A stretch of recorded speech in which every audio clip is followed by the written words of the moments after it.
How would Jay Leno start this? Yeah. You heard about this? Heard about Batman's dick?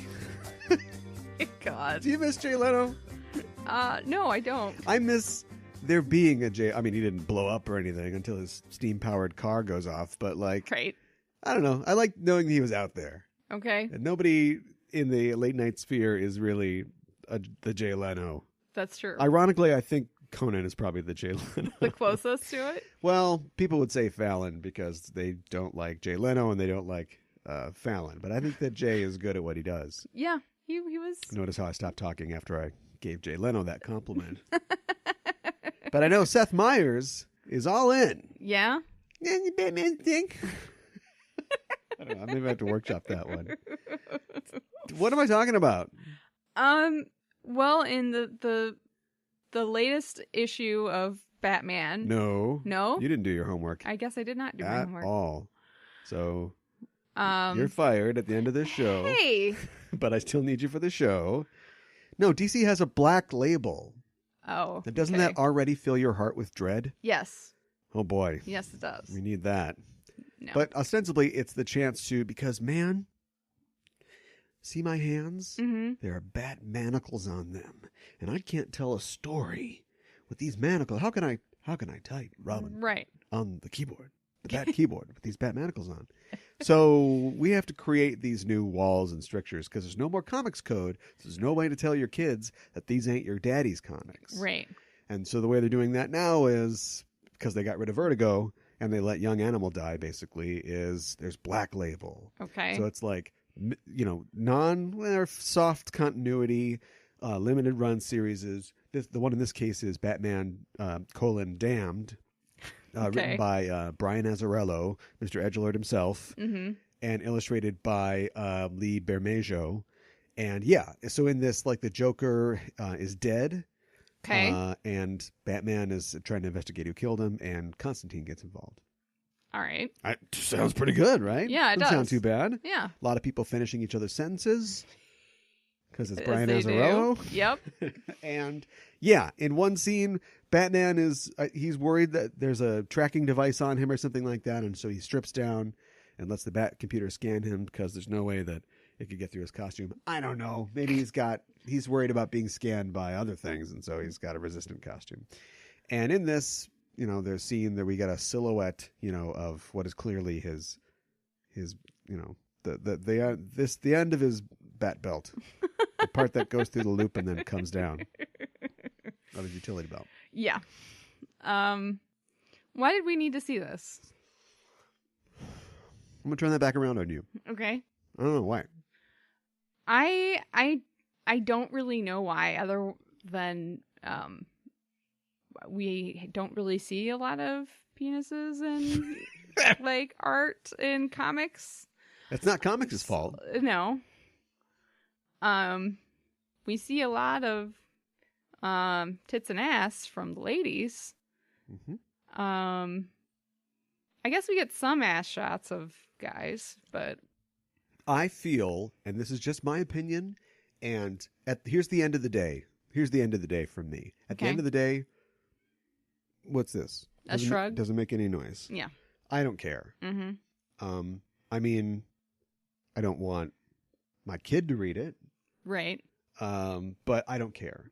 But it's more complicated than that. Obviously. So I'm going to complain about it let's set the clock for 3 minutes, okay, and then we'll move on. But all at the end of the day, I don't care, and I'm not going to make a sign for anything to protest anything. All right. And I wanted a little more of your opinion, but maybe your opinion will crystallize when you hear mine. Okay. I think that comics as an art form, and it is an art form, and I don't think anybody's trying to step in the way of that. No. Has been retarded in its development by the fact that its origins are something for kids. Okay. And so things like the comics code and things like restrictions kept comics in America, not in other places. Right. They figured it out. Uh-huh. In America, they've kept it from reaching that point. And so maybe someday we'll get to a point where we accept comics like that. But in the meantime, Seth Meyers will do a whole routine on the fact that you see Batman's member And it's not Right. even like a 8x10. It's just shadowy. Right. And so that's what I think that the artist Bermejo is like. I don't. It's not like this is. It would be different if J. Scott here. Okay, here's what I think. Ready? I'm I'm ready. trying to hold back. Okay. I think that when I first heard about this and I didn't have any context, I thought, you know what this is? This is the end stage of comics, the juvenile nature of comics.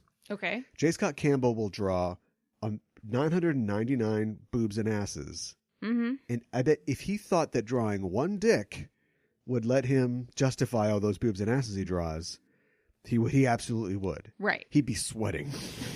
And he'd have to use both hands to force his hand to draw a sexual part of a male instead of a female. But he's drawn many of the one. Yeah. And I've already seen it come back around that like people are like, oh, look at this double standard.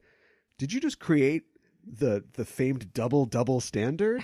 Are you saying that the fact that people are upset, and people are upset, this has been like a controversy, people are upset over the fact that we're seeing explicit male nudity when there's all kinds of female nudity, and we have no problem with that? It's like, no. Right. Plenty of people have problems with the explicit Female nudity. or at least the constant nonstop objectification of females. Mm-hmm. And yet these people have somehow turned it so like we're the prudes because we don't want to see a dick.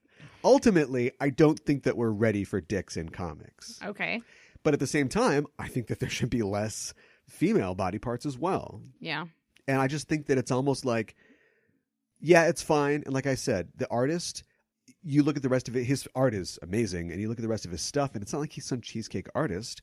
I think that he heard, the cuffs are off. Sure. And we want this to be art. And so he started drawing, and he thought, no, this seems like fine. I think that he had good intentions when he did it. I mean, he'd have to know the climate and the, every artist has to take into account the medium that he's working in and the cultural, conditions of the artistic conditions of what he's creating. Mm-hmm. But I think he thought, it's fine. Why not? A lot of people don't have a problem with cheesecake with women, and yet they're upset about seeing a male member. Yeah, I think... I don't know what's in those people's minds. Right. And I don't think I think that's a false flag. I think it's a false narrative. Okay. I think the people who complain about boobs are generally not the people that are complaining about the dick. Okay. I think it's men who don't want to see Batman's dick. Yeah, I think you're probably right. And if you try to take their Danger Girl, or their Jim Balent Catwoman or their Tarot away, they would scream and cry. Uh-huh. So okay. I don't think that at all. Okay. But I think that in this kind of edgelord kind of culture where it's like, oh, it's so edgy.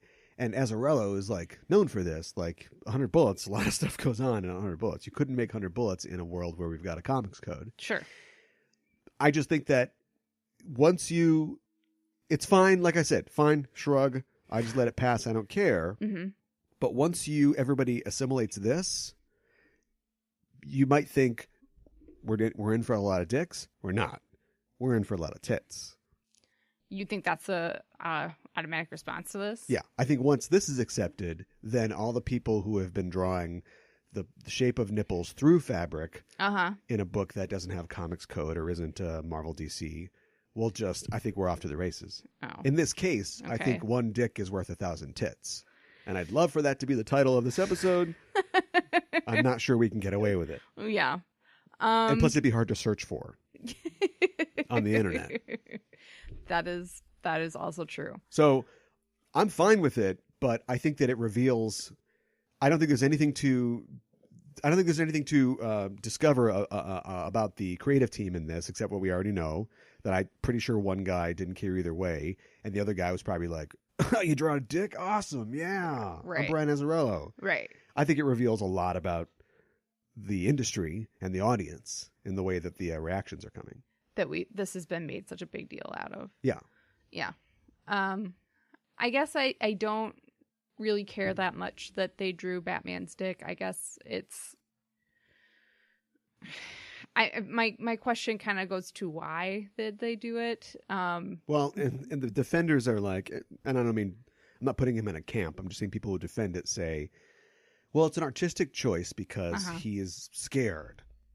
In this moment, I haven't read it, so I don't vulnerable, know. That sort of thing. it's about his vulnerability. Okay. I'm like, I can show vulnerability without showing somebody's genitals, but I guess I Probably. understand that argument. Yeah. I feel like that's, I can't remember the Latin term, but it's an argument that you make, after the fact. Mm-hmm. Ex post facto?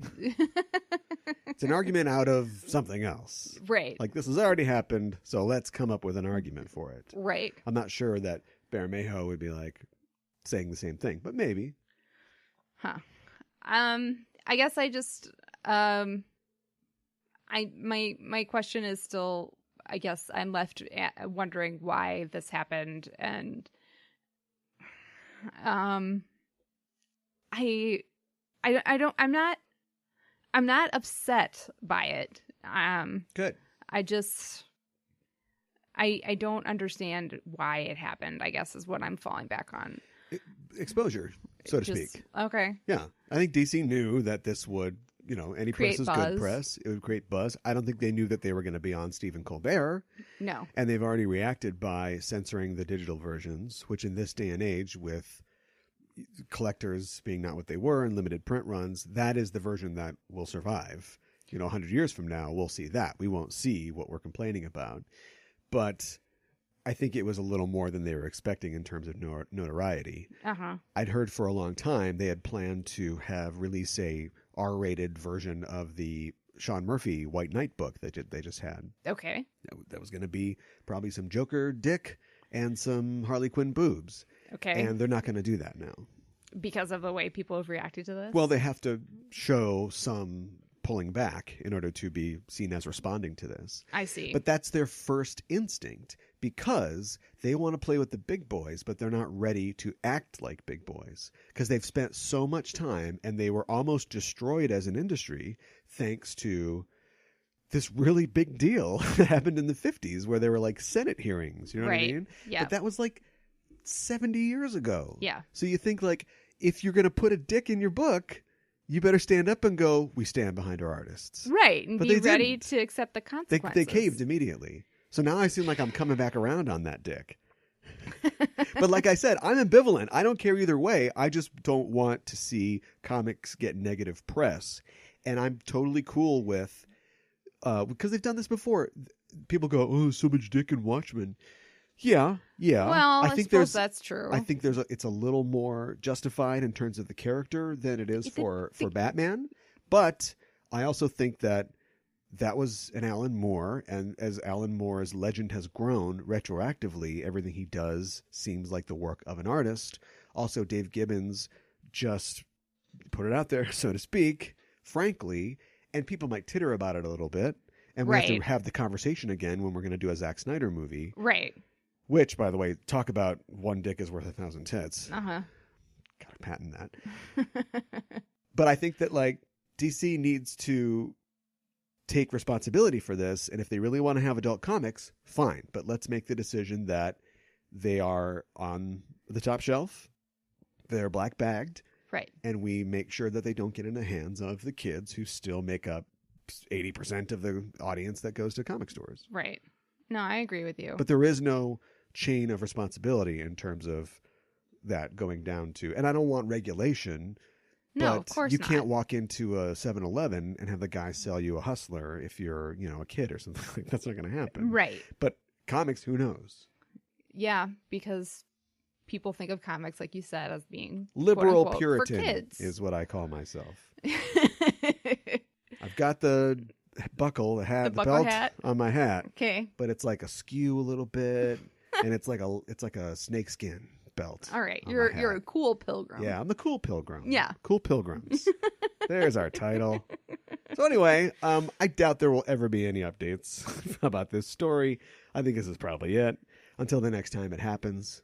Do you think it's going to be a Fantastic while? Four, Mr. Fantastic's dick? Yeah, I know, right? You could secretly put Mr. Fantastic's dick in every panel. It could just wind its way through. He's stretchy, it's like an Easter egg. He's stretchy. Yeah. No, it's like the opposite of an Easter egg. It's like a chicken's dick. I don't know. Oh, my goodness. So that's the kind of thing that this has created. Yeah. This kind of talk. Going to be a lot of talk on this show. It's going to be a ruminative show this week, and I think we're going to kind of front load it. We had a lot of things to talk about specifically, and then our quote-unquote feature will probably be the shortest part of the show, as we have a general discussion, which is really the opposite of Batman's dick. It's going to be Marvel's ovaries. Yeah, you're right. We're just spitting out titles left and right, aren't we? So that'll be a decision that I'll have to make when I'm mixing this. But tough decision. Yeah, we are the Just Enough Trope podcast. I'm your host, Caliban, joined as always by my co-host. Hi, I'm Mika and Hana. And Mr. Fantastic Stick just snaking its way through every minute of this thing. Great. Making a rustling sound through the leaves. No. Strange. Very strange. We're going to blow through the news real fast this week. We also have a few things to talk about. We have a review of the new series Maniac on Netflix. And more details about that to come. Suffice it to say, Jonah Hill and Emma Stone are doing that eternal sunshine of the spotless mind. Yep, pretty much. Only in 80s Norway. Yeah. That is eating sushi. If yes. Anthropomorphized 80s Norway could eat sushi, a little flecks of rice in its beard, its blonde beard, that'd be the show. That was our review. So we can just move on, I guess. That we're going to continue our feature of looking at Fantastic Four by looking at Fantastic Four 2. Yep. Fantastic Four are back, and we're talking about them. That's right. That is right. And I guess I'm hosting right now. And at the end of the show, we'll be talking about, how do you want to even title this discussion? I don't know, because I don't want to label it. Marvel ovaries. Marvel ovaries could work. I don't want to label it strong female characters, but I think we need to come up with a different term or a different phrase. Don't overpromise. That's not going to be the end of our segment. We've solved that problem. Yeah, I know. But that is a problem. We are going to be looking at strong female characters in genre entertainment through the lens of Captain Marvel. Yes. Which the trailer for which has come out recently. Yes. So we'll be talking about that trailer, talking about the backlash or front lash to it. Sure. Lovers and haters on both sides. A lot of good people on both sides. Terrible. And talking about that and looking at the concept of a strong female character, what it means, and maybe an alternative look at the idea of a strong female character. Sure. Do you want to talk about our mysterious power over the news?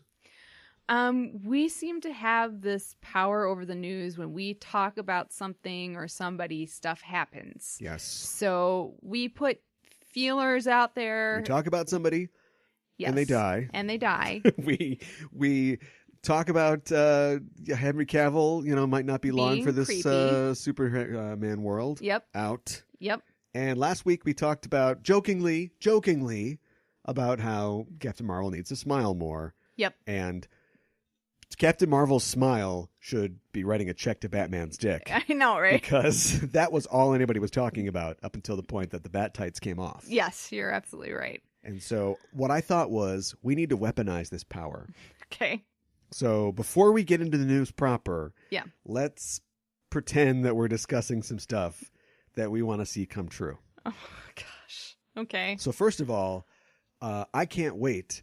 I got a real good feeling that Farscape is going to be revived soon. Okay. I know Brian Henson has been drinking a lot of energy drinks, and I've heard a lot of sewing coming from the puppet room. And all the Claudia Blacks looking for a job. Okay, so sure. I think this could be real. Okay, that sounds good. Yeah, look forward to reporting on that next week. I'm looking forward to there being a new Spider-Gwen series coming out, and what's his name is going to come out of retirement and draw Spider-Gwen again. Yeah. That's a real safe one. You think so? Well, I mean, he's already sort of gone back and forth on that actually being a thing. I know he's got like a new property that he's working on. Well, I really hope it comes true. Yeah. I think that, oh boy. Ooh, I follow him on Twitter, but things get lost in your feed, so I haven't seen, but I wonder what his response is to this whole Batman's thing. dick. Yeah. Yeah. Dick. This is just, I mean, how do we not? It's just called Batman's dick. I know, just right? for SEO, right? Yeah. Because he was a real soldier in the whole war against Frank Cho. We all remember that was episode 12. Remember that? Yes. The war against Frank Cho. And so he was a guy who was, I thought, pretty even-handed in his criticism of Frank Cho. And then, of course, Frank Cho said, called him a prude and a censor. And Right. don't mess with Robbie Rodriguez. The guy can take care of himself. I know, right? But I think that part of his not wanting to work with Marvel anymore is just being fed up with like the culture and stuff. So I don't know. Yeah. Hopefully things change. We'll see. I hope so. Female president for Marvel ever happen? Will it ever happen? That would actually be pretty cool. I'm going to erase one that I had planned and just say that instead. Kevin Feige, What? No. wearing the hat. No. I mean, like, on the comic side. Oh, I see. Yeah. Okay. Yeah. No, that would be good too. Joe Quesada steps down and Yep. somebody else comes in. Yeah. Who would it be? I have no Can you idea. even think of any female executives? No, I or can't. high-level creatives that could step into the role? At Marvel, I don't know. Yeah. That's kind of sad. It's a problem. Yeah, it is a problem. Yep. Batman's dead. See how it's not just as easy as to go, hey, is this gonna want to censor me? That's not. Yeah. It's so much more complicated than It that. is. And it's so, you look stupid trying to say that it's that simple. Yeah. Here's something that I'm excited about. I'm Yeah. excited that in Captain Marvel, we're going to find out that Nick Fury is really old and has been around since World War II. Nice. You see? Yeah. He looks, I don't even know what age he is in real life. Yeah, I But know. He looks amazing. He always has. He looks constantly, 43 or whatever. Right. And we find out in Captain Marvel that he's near the end of his time with S.H.I.E.L.D. I mean, he's served since the war, right? Right. So he's in his mid-50s and he's getting ready to knock it off and just go golf or something like that. And then he meets Captain Marvel and yada, yada, yada, Infinity Formula. Right. And he's still kicking in 2012 with the Avengers. Yes. He's re-energized. Yes, absolutely. By the energy that vibrant, emotional, expressive young woman is bringing to this. Don't let it off. Save it. Save it. Oh, okay. Anything else you're looking forward to? I'm looking forward to an actual Black Widow movie starring Scarlett Johansson. Yeah, that's going to be great. It's going to be off the chain. People still say that, right? Can I give my pitch? Yeah. Black Widow movie, first one, 60s period piece. Okay. This is why we need Nick Fury to. Thanks for having yours tie into mine. Sure. This is no why problem. we need to have Nick Fury be old, because we find out that ScarJo's old too. Sure.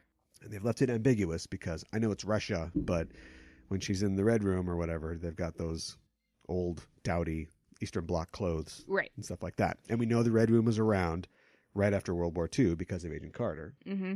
So, 60s period piece, right? Mad men with guns and stilettos and high heels and daggers and blood. And, Absolutely. yeah. And then success, clearly, it's a ScarJo movie. Second movie, ScarJo's $35 million a picture. We got to get rid of her now, right? Contract's over. New side contract for the Black Widow movies. Main Marvel contract already done. So we have, set in the present day, she's thinking about wrapping it up. Thinking about, maybe it's time to wrap it up. Sure. And then, here comes Yelena Belova.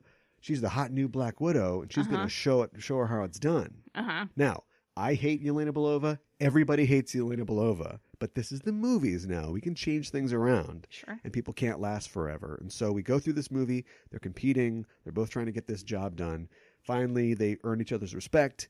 And, late in the third or second or early third act, ScarJo sacrifices herself, to save Yelena Belova, who we get somebody really good. We get a Margot Robbie or we get another marquee star. Sure. And she takes over the mission and she completes it. She says, gonna miss her. She taught me everything I knew. And we go forward with, that's our new blonde That's our Black new Widow. ScarJo. Yeah. Okay. All right, that That's how you works. do it. Yeah. But we need Black Widow's Winter Soldier. Yes, absolutely. That's the title. Black Widow's Winter Soldier. Okay. She's more of an autumn, though.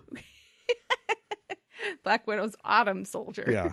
Well, I got one more that I'd like to share. Go for it. It's really sad that, it's actually good news, bad news. Alex Kurtzman won the lottery. He hit Powerball. Okay. $800 million.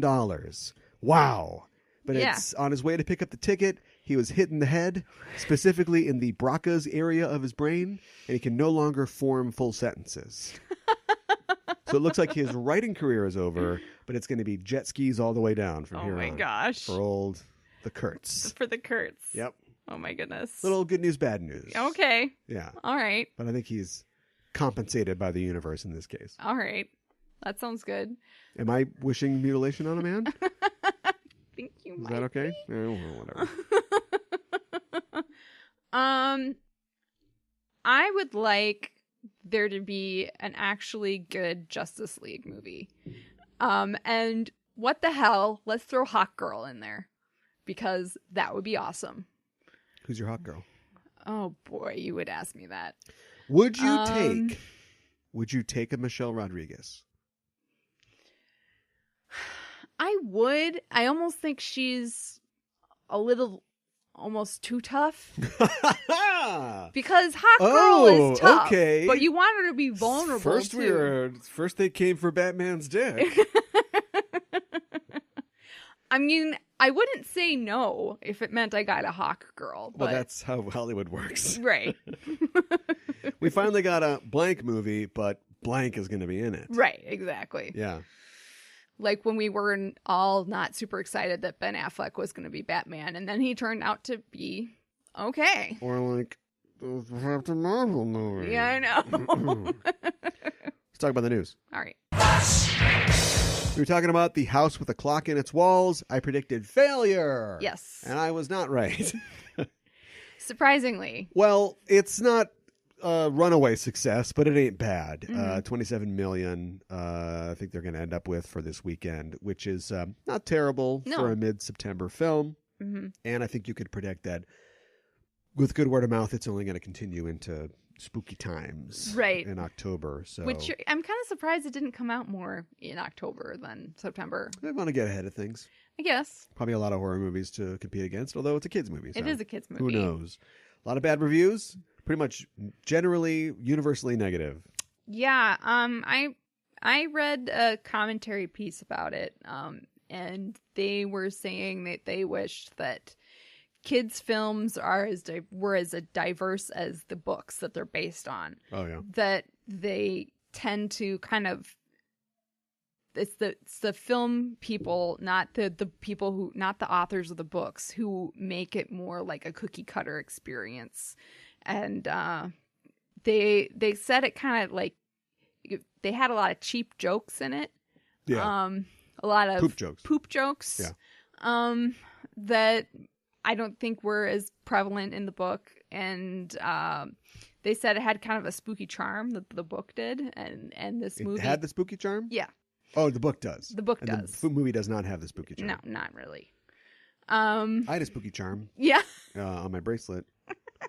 Also Christmas and Easter. It's not really that funny. Oh, it's kind of funny.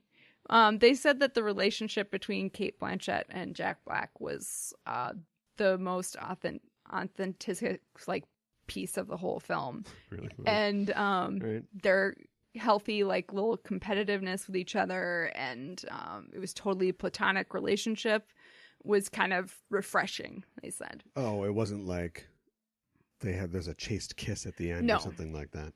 Well, there's always a sequel for that.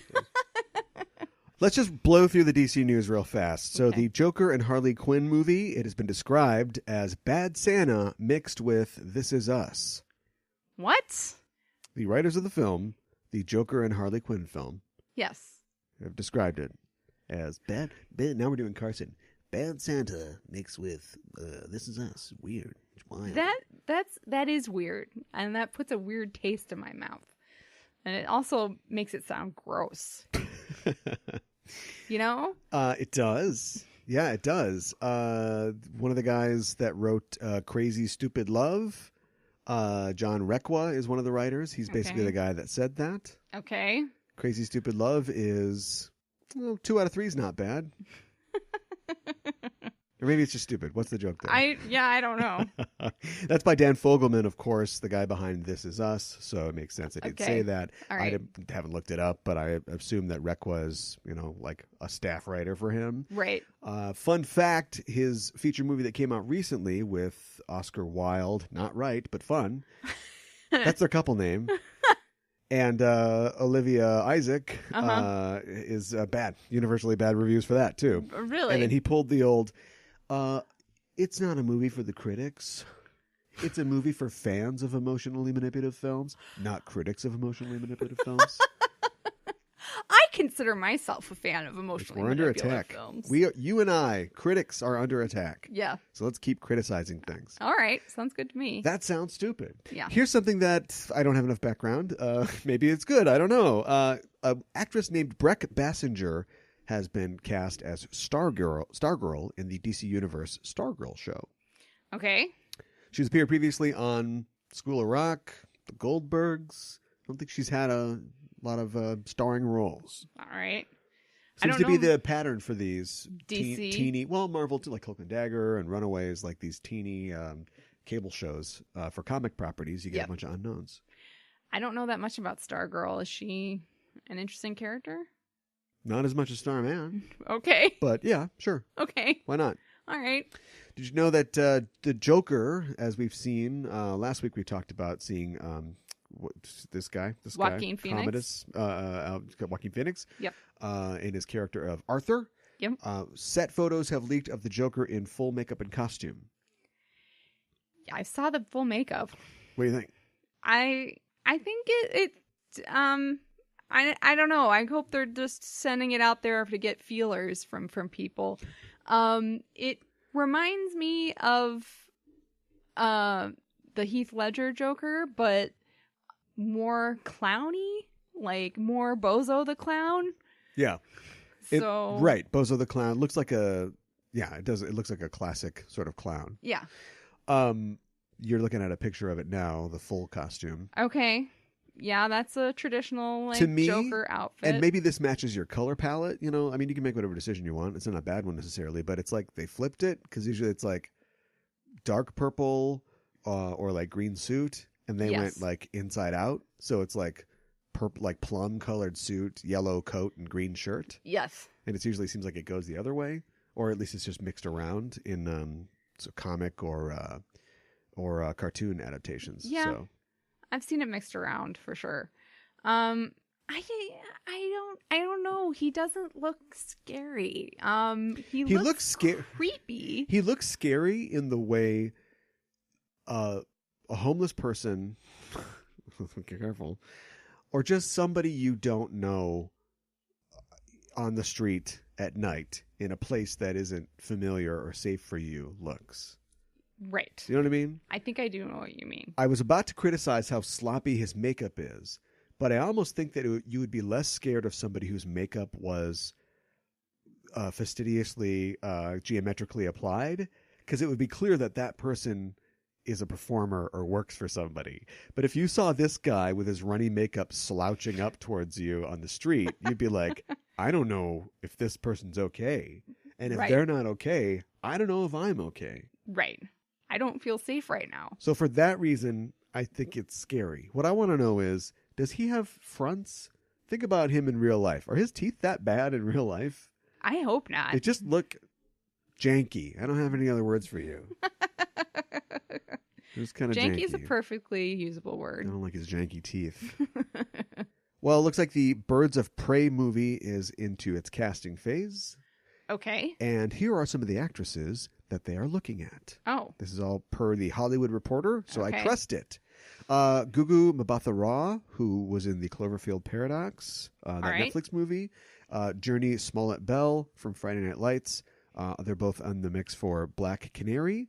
And apparently Janelle Monáe is also in the running for Black Canary. So they took Black Canary and they went, oh, Black Canary. And I'm like the representation, hate the literalism.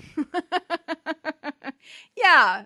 Like it's not Black Panther, but then maybe that's treacherous water to tread. I kind of, out of these, I mean, they're all good actresses. I'm kind of on the Janelle Monáe side. Really? I think that might be a good idea. Huh. If you're just have gonna her sing? If you're just going to, yeah, right. I mean, if you're going to shake it all up, and if you're going to use the new sort of recent characterization of Black Canary as like a punk singer or whatever, sure, go with that. Yeah, that could be interesting. Teach her to. Can she kick? Can she high kick? She probably dances and stuff, right? I bet she dances. Yeah. So get out there and just kick it. Yeah. That's what I think that they should do for that. Okay. Looks like the role of Huntress. They're testing Margaret Qualley from The Leftovers, Kristen Milioti, who is your mother from When We Met Your Mother. Okay. Right? Sure. Say sure, but do you know what I'm talking about? I know they show like the actual mother. Yeah. In the She was series. also the sexy baby in 30 Rock. Okay. That's what I know her from. And then Mary Elizabeth Winstead from a bunch of stuff. Okay. And he picks amongst those. I'm not super familiar with them, so I guess I would just want somebody who could. I like that Helena in at least Justice League Unlimited, which is my probably chief interaction with Huntress. Yeah. I like that she is tall and like she's taller than Question. Yes. You know, like she seems like a presence. Yes. A physical presence, which kind of knocks out Christian Milioti. Okay. Who's a great actress. All right. Margaret Qualley, I think, would be perfect. But she's in a movie. I can't remember what it's called now. Things are happening for her, and I almost don't want her to get genres stuck in the genre.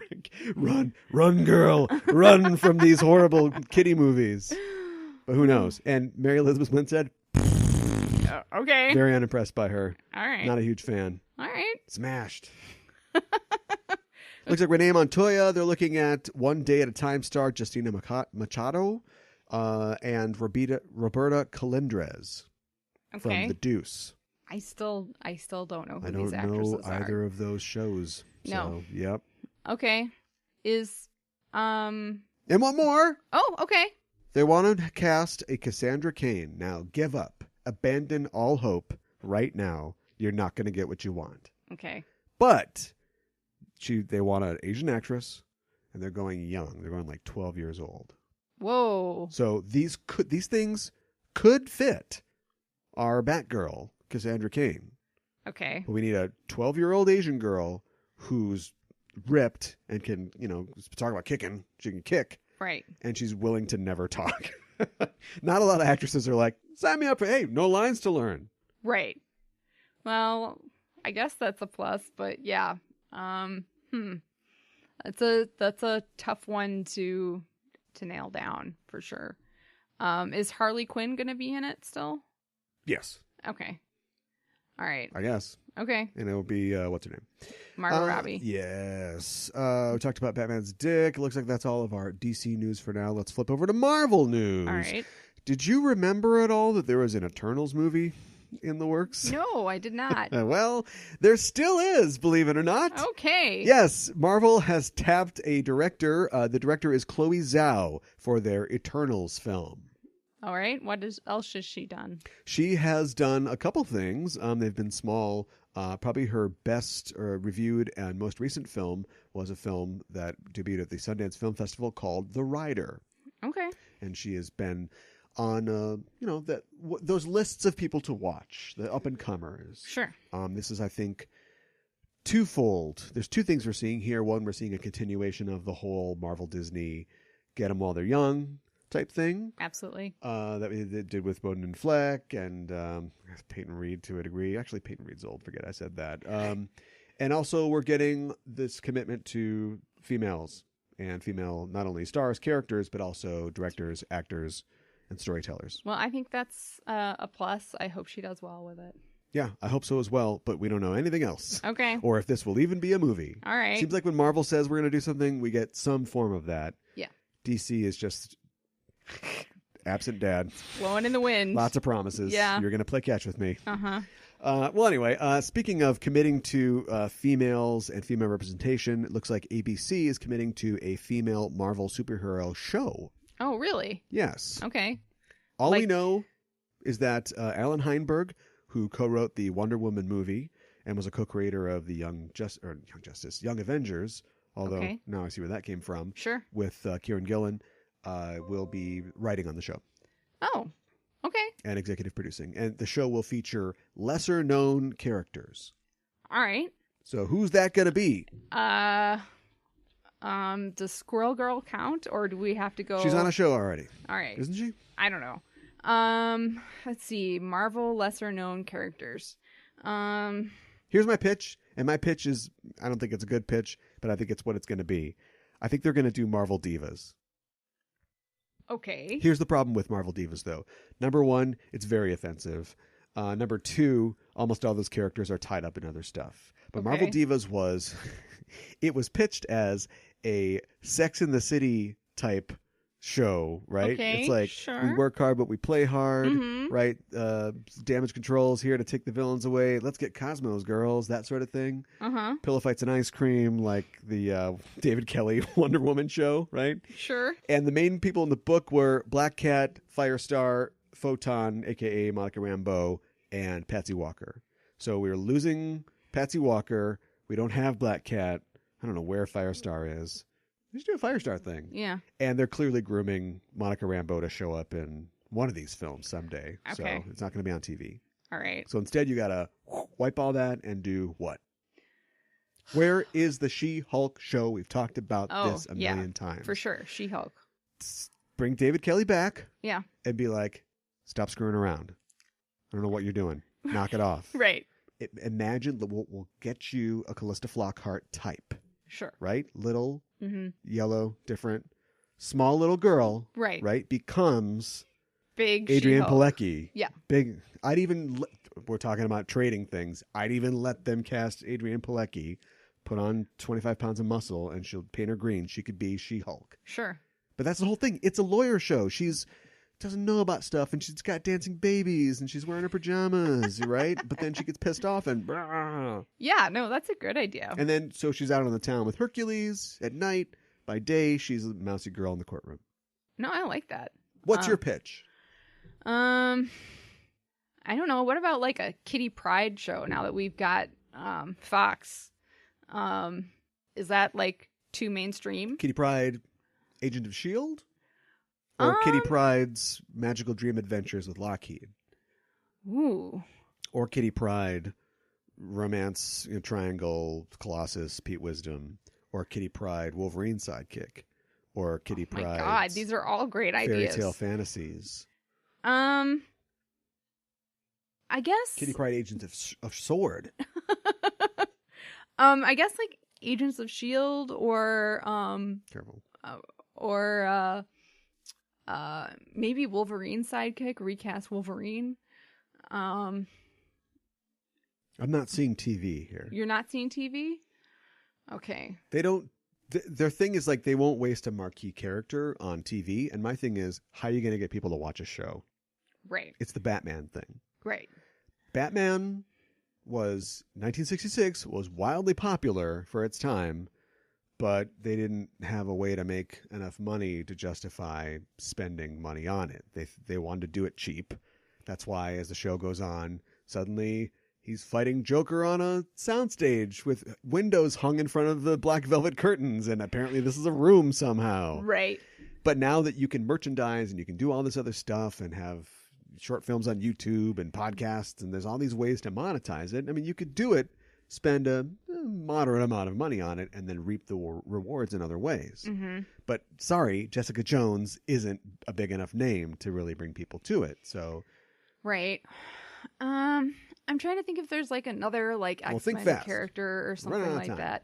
I don't know. Like, would Rogue be too big? Perfect. Okay. She's sucking all kind. No, here's why that wouldn't work. Okay. Because you'd have to have a lot of people on whose powers she can take. No, but you're it right. could work because you just get a bunch of crappy villains. Yeah. Nobody ever cares if Absorbing Man shows up on the screen. Do you know what I mean? Mm-hmm. So you could have Absorbing Man, although he does the same thing. Ooh, they suck each other's powers. Ooh. Oh, they switch bodies. Oh, I'm going to take a shower. Don't do it. Dumb. Here's another interesting bit of news. Speaking of Marvel TV, it looks like Loki and Scarlet Witch and possibly some other heroes are going to get their own TV series on Disney's streaming service, which I don't think has a cool name yet, but you got to get on that. Yeah, they better work on that pretty quick. I heard about that. I'm intrigued. My interest is piqued. I would watch a Loki TV show, especially if Tom Hiddleston was still playing Loki. Well, I think that's the next part of the story. I think this means Tom Hiddleston really is gone. Which makes me really sad. Because he's not going to do TV. No. I mean, he'll do BBC TV. Right. With House, but. Yeah, that's not a good for that. And I think we can say goodbye to the Olsen twin, too. Okay. Triplet. I would, speaking of agents of things, I would watch a Loki Agent of Mystery Kid Loki show right now. Where is that? I don't know. The Scarlet Witch show, what do you do?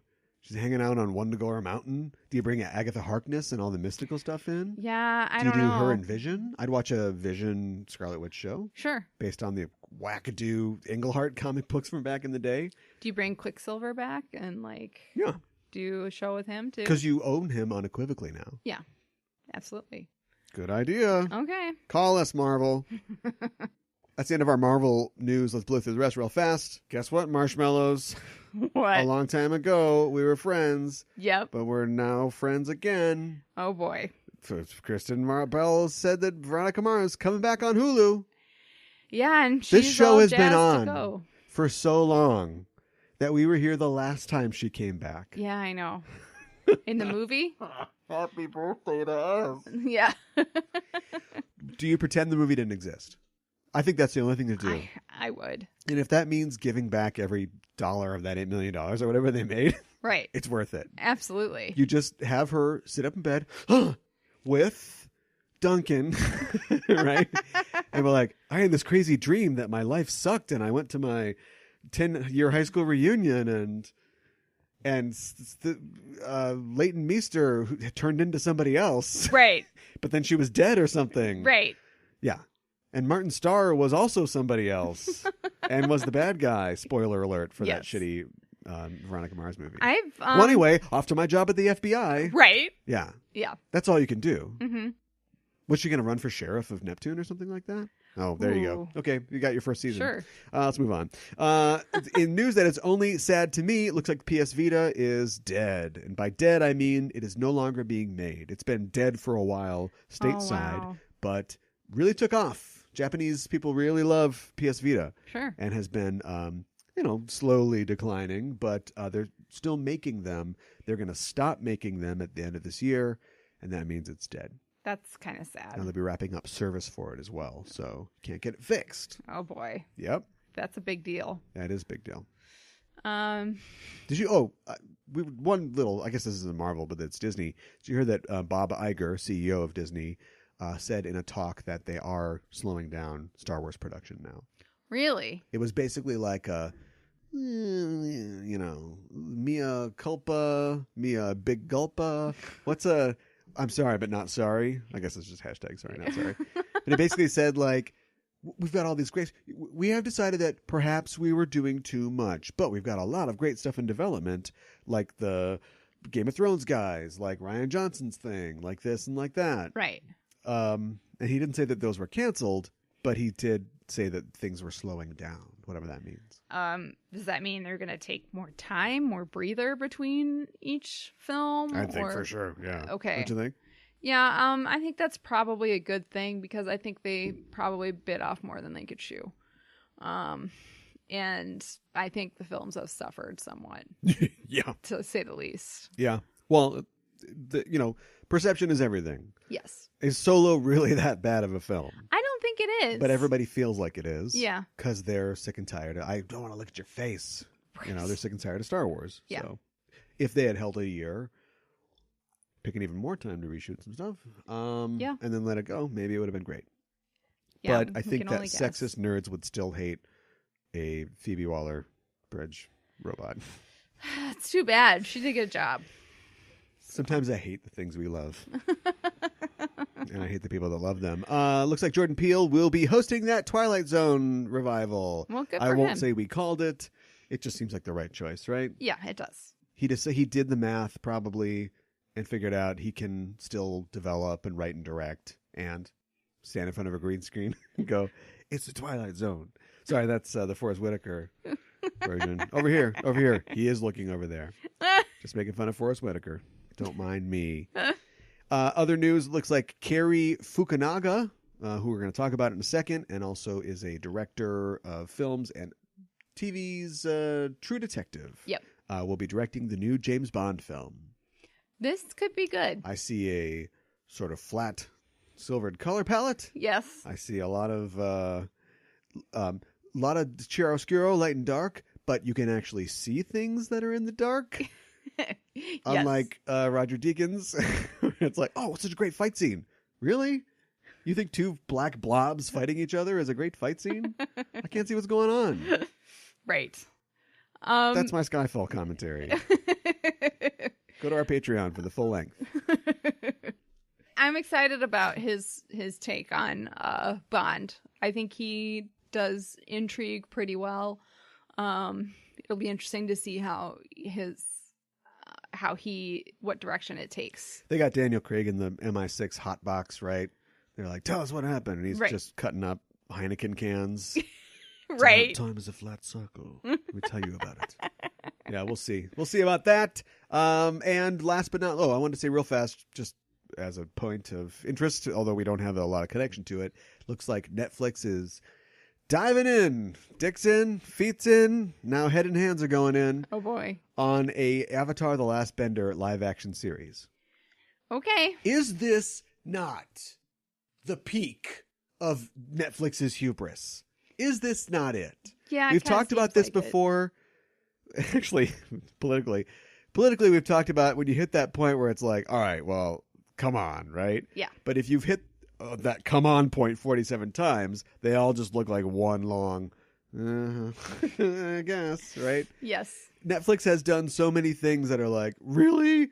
That isn't this the newest, really? Because people like Death Note. Yeah. And you screwed that up. Yep. But that was Death Note. This is Airbender. And we're coming off the heels of another horrible adaptation of Airbender. Yeah. And Netflix is like, I'll do that. No problem. I'll see you tomorrow night. Right.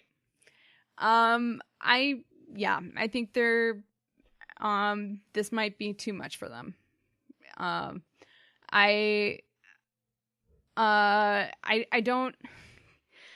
don't think that, sorry, I lost my train of thought. That's okay. I mean, neither of us are really Avatar fans. No. Should we be? Find us on Facebook and Twitter and tell us. Facebook, yay. Yes. Twitter, nay. Right. Or either way. I don't know. If it's worth getting into The Last Airbender. I'm talking, of course, about the Shyamalan film. And our last bit of news, Downton Abbey movie. Yes. Sets its opening for next fall. A year from now, you're going to be watching a Downton Abbey movie. They're already shooting. I'm excited. And then, of course, they have to save time for post-processing because Isis is now a cyborg, and they'll have to render all that in with the CGI. Oh my god! So, where do they go? Story. What is it? Boy, I don't know. If they could somehow bring Dan Stevens back, that would be awesome. We never saw a body. That's true. That is very true. They'll have to have somebody because the one person they had, Dan Stevens, is gone. The person they brought in is Dan Stevens going up like this. Mm-hmm. Matthew Good coming down like this. Yes. Dan Stevens left to do movies. Matthew Good got kicked out of movies and is doing TV. Yes. So who is the celebrity guest star? And I mean like fanfare. I don't mean like Paul Giamatti. Jeez, Paul Giamatti's in this. I don't mean like a stealth kind of thing. Who do they bring in as the long lost cousin? She's going to take all the money, and Robert and crew have to figure out what to do. Oh my goodness. I guess I already gave you my pitch. I also think World War II would be involved. Yes. I think World War II would be involved as well. Okay, we age up Mary. Dan Stevens can play his own son. Ooh, there you go. I kind of like that. But he's got an unhealthy attachment to Mummy. Wow. Robert's somehow alive still. Yeah, somehow. And he's like, I feel like Matthew Jr. has an unhealthy attachment to you. Don't you agree, Isis? Yes. It's off the hizzle. Oh my goodness.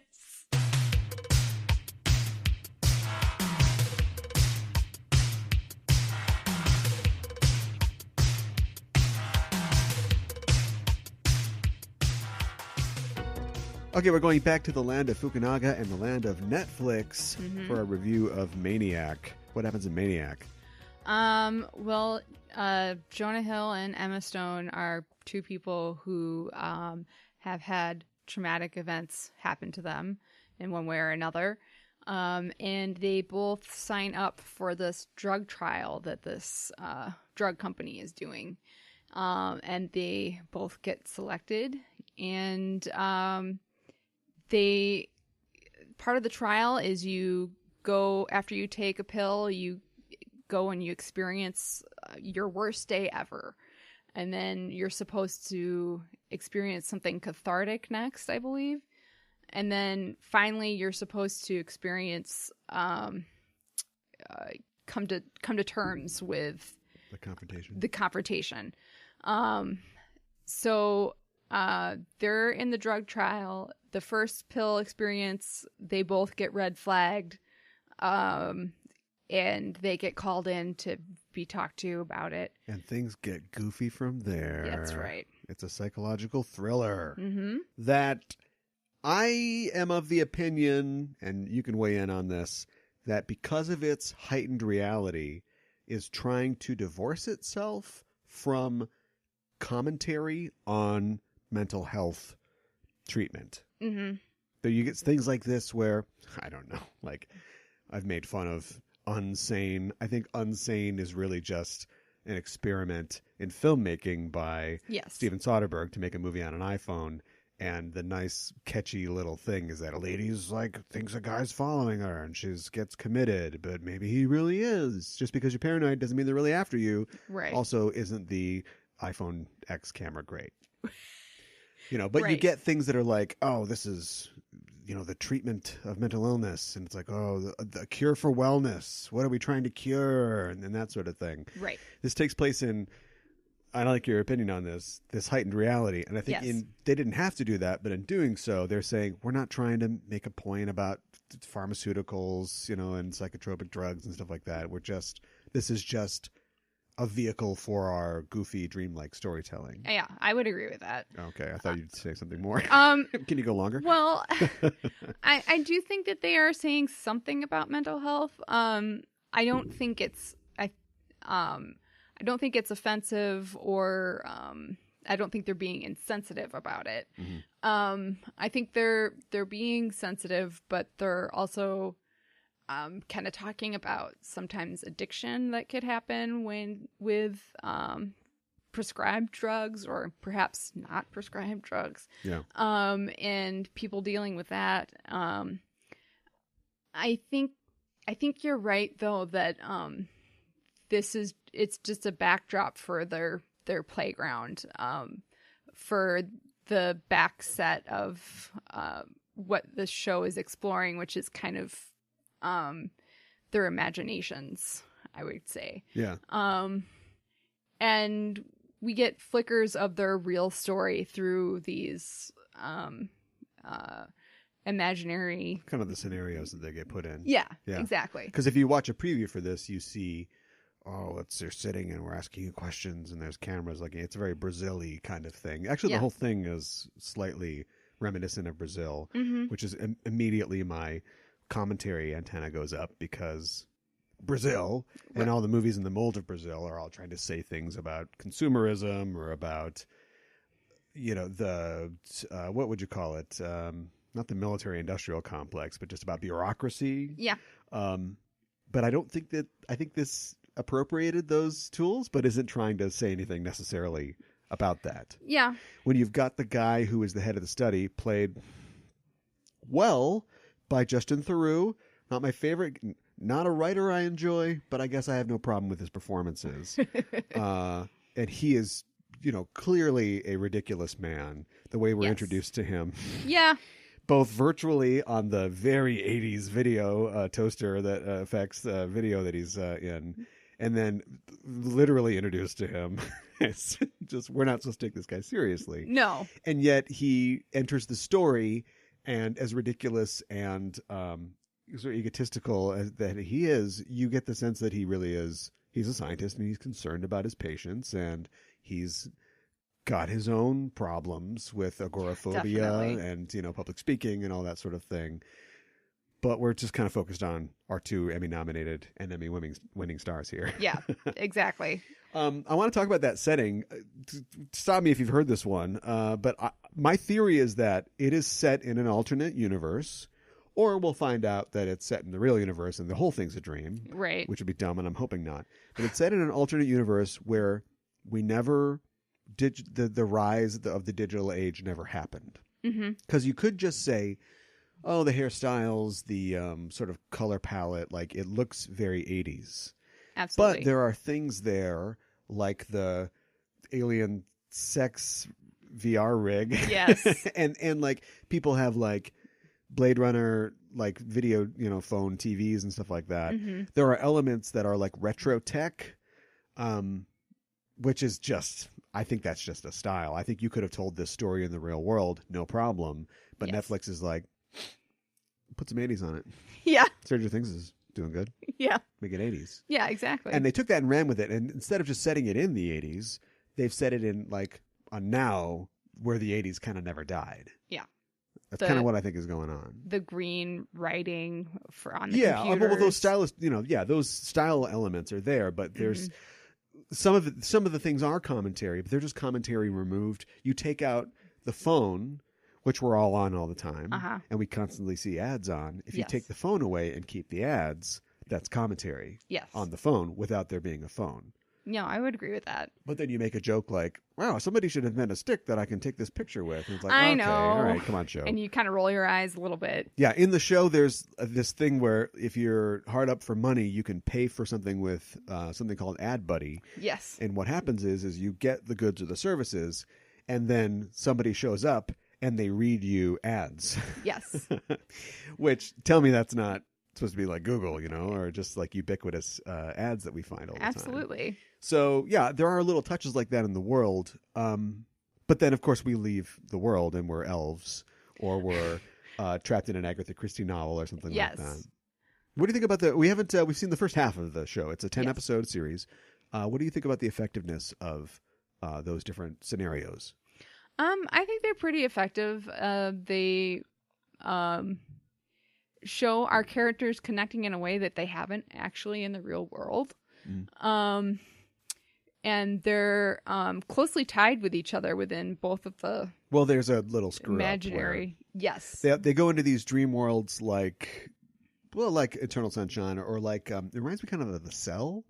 Oh, okay. Or like Inception. Sure. Where you're having a dream, but this machine allows us to see it or for somebody else to go into it. Yes. And then our two stars literally get their wires crossed. So instead of just experiencing their own therapeutic dreams, they're kind of getting into each other's dreams. Yes. Yeah. Getting the chocolate into the peanut butter. Right. Yeah, I think it's pretty effective. They get tastes of their actual story, like things that have actually happened to them throughout both scenarios. Like they think that they're in this because I think we're supposed to assume. I actually don't know. I feel like the narrative is trying to seed reasons why we're going to certain places because it is dreamlike. So I know later on they're going to be elves, and at one point we know that Emma Stone and her sister were watching this elf movie on TV. Yes, but I don't know where the suburban Long Island housewife thing comes from. Right. And I know you had speculated. Unless it's a Wolf of Wall Street reference with Jonah Hill. Yeah, maybe. But you had speculated maybe it was supposed to be like her family, like growing up or something like that. Yeah, maybe. Could be. But but then later on, they take on these other personas, but then she's like telling this story that's clearly from her real life. Yeah. And in the story, he's like, that's not what happened to you. And so that's we're probably going to get more of that later on. Yeah.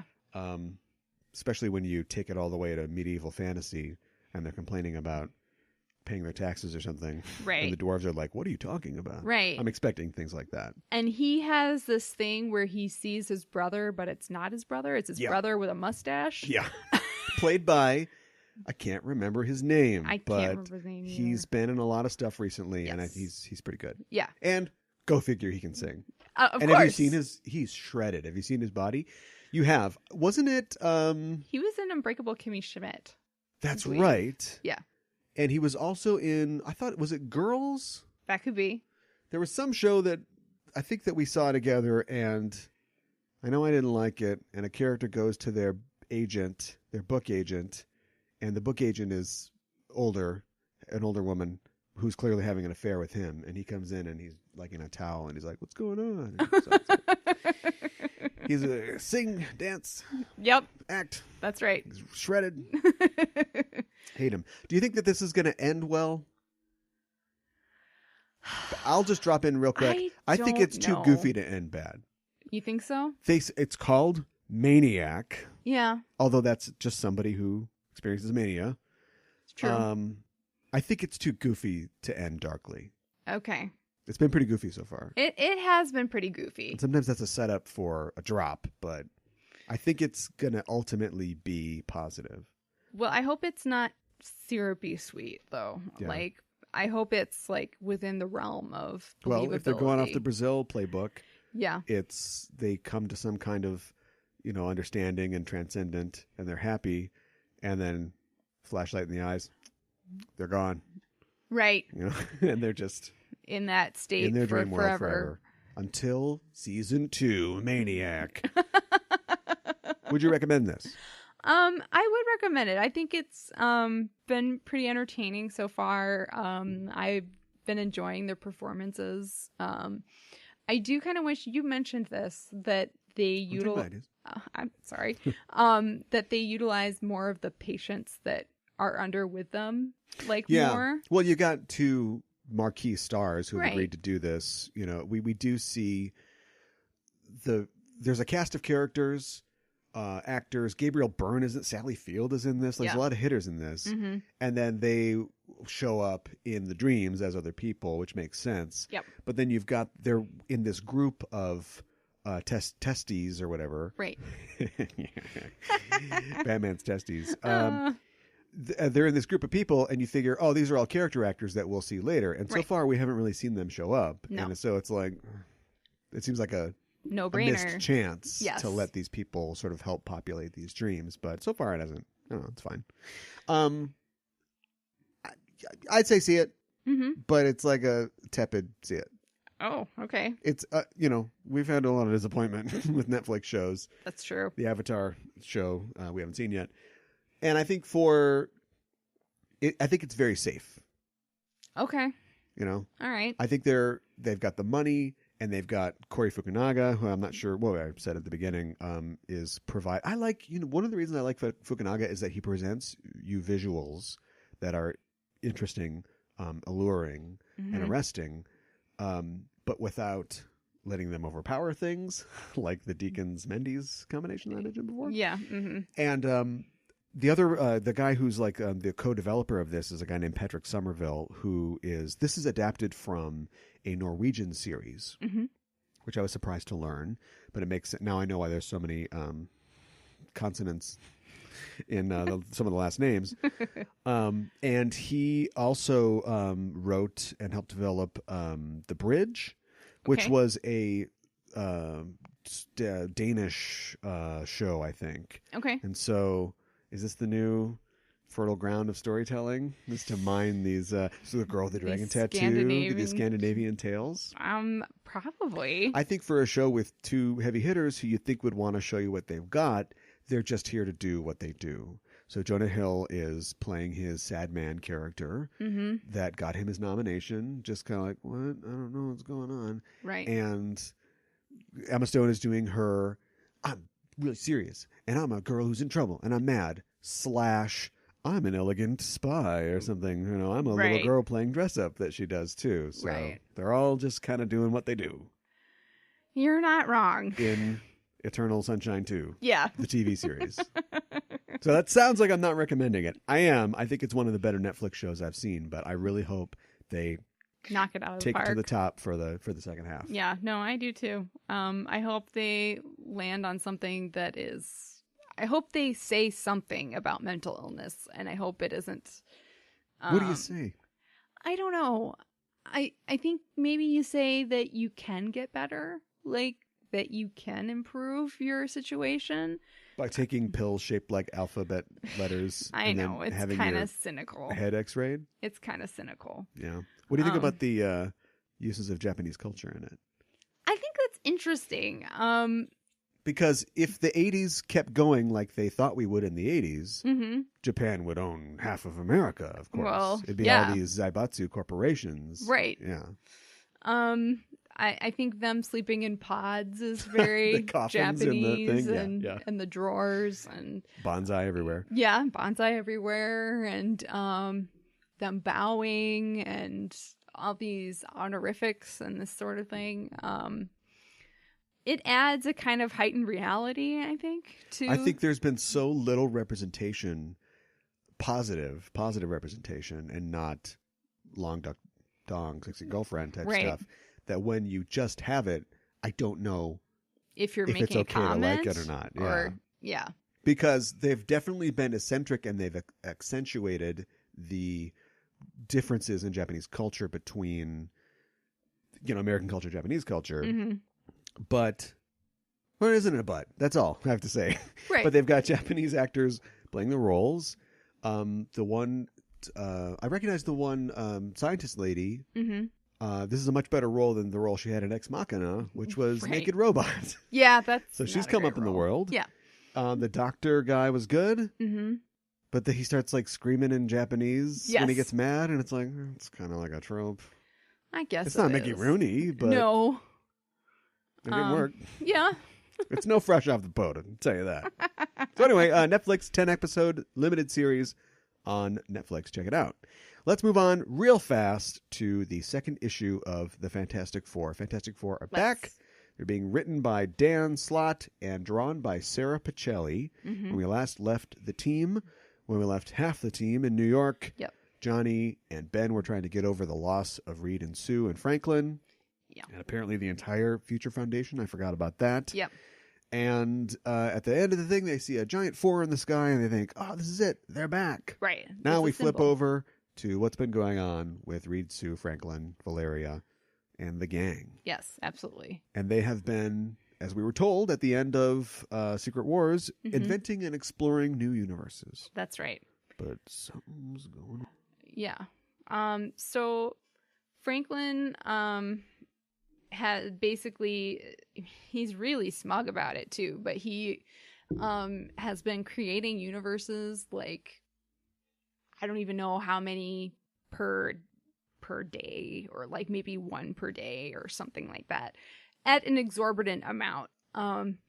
And he's really smug about it, and he even says at one point it technically makes him a god to these people that he's created within these universes. And no one tries to take him down a peg or try to suggest he takes a bite of humble pie or anything like that. They just let him ride that out, and then nobody questions that, yeah, he's a god. He's creating universes. That's what he does. So for a long time, he's been the most powerful character in the Marvel Universe. Yeah. That's kind of like I don't know, he used to be a mutant. I'm not sure he's still a mutant, but his power was just all the powers. Yeah. But Dan Slott is, he hasn't exactly gone there yet, but we've got a Billy Mooney in the Twilight Zone situation here. Like, this is, at what point do we become scared of Franklin? Right. Who, it looks like they've aged up. He looks like he's like a teenager now and not just the little kid he's always been. Yeah.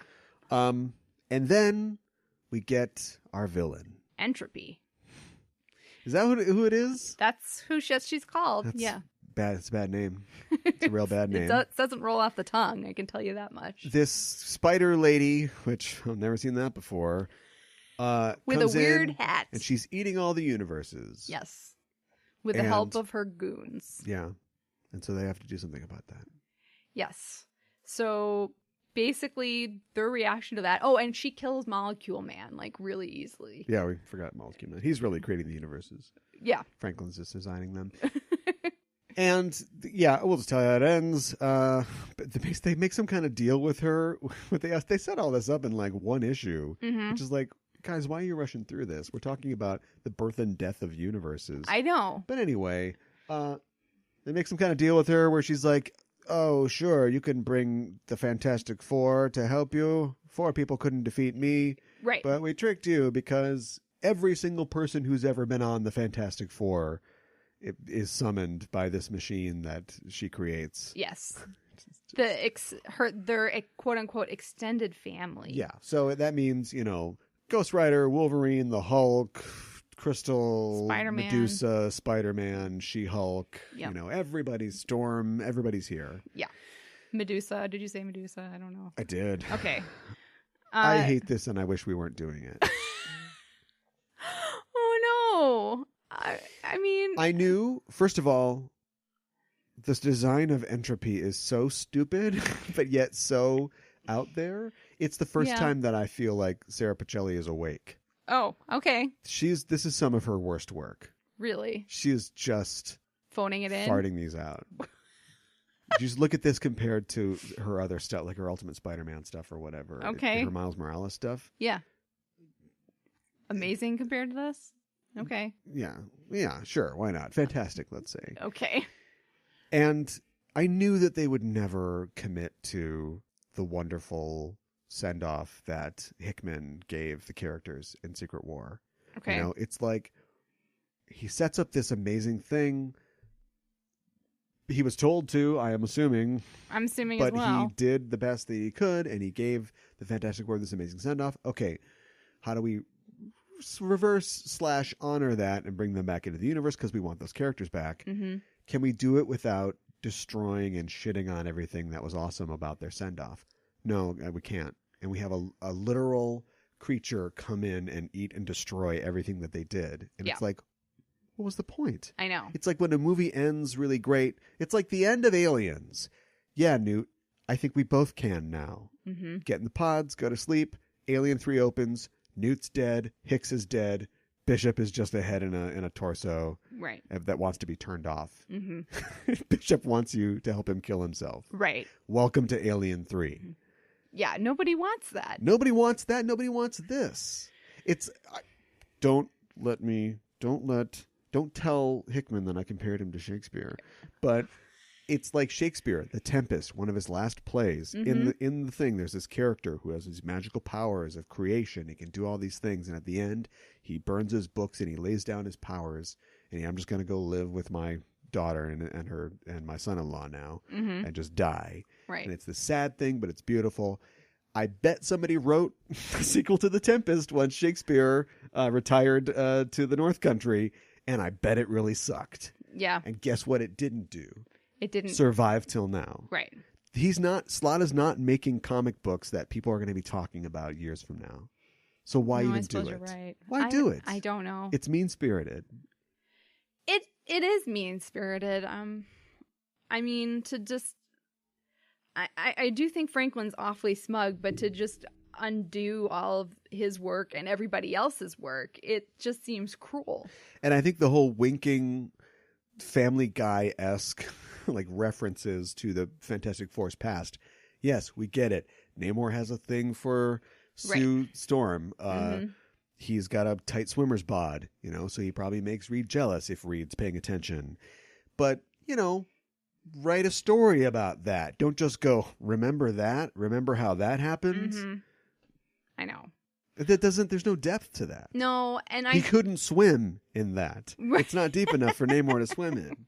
Well, and I think when Valeria decides she's gonna plant the trip on Oboro's world, she's being really selfish because she wants to save him. That's okay. You're okay with that? Yeah, we have our characters. They're heroes. They're perfect. They're admirable. But they have your hero do something dumb or something he wouldn't do, or she, and then deal with the effects of that. Okay, sure. So, that's the one thing. Like Reed, we're always worried about Reed because he doesn't think about emotions and about family and connections enough, even though that's what has sustained him up to this point. Mm-hmm. And it's always too late that he goes, oh, I should have been thinking about Sue and the kids. He's going to have a kid who is does the same thing. Mm-hmm. Richard's kids are dating now, I guess. But I know. The whole world, many worlds, multiple universes are at stake, and mm-hmm. she acts, instinctively or out of passion mm-hmm. to do this thing. So, but that doesn't matter because all they do is just land there. And True. Then this completely arbitrary thing happens just so we can get a huge splash page that's kind of sloppily drawn of a bunch of Marvel heroes at the end. And we're supposed to be excited about the splash page. And I was not. Do we go on? I don't know. I'm kind of curious to see where they're going to go from here. I I gotta say, I feel kind of bad for Alicia because, like, Ben and Johnny were there 1 minute and then they're gone. She's used to it. Jeez. If they're quick, she wouldn't know they were gone. Bad. Pretty bad.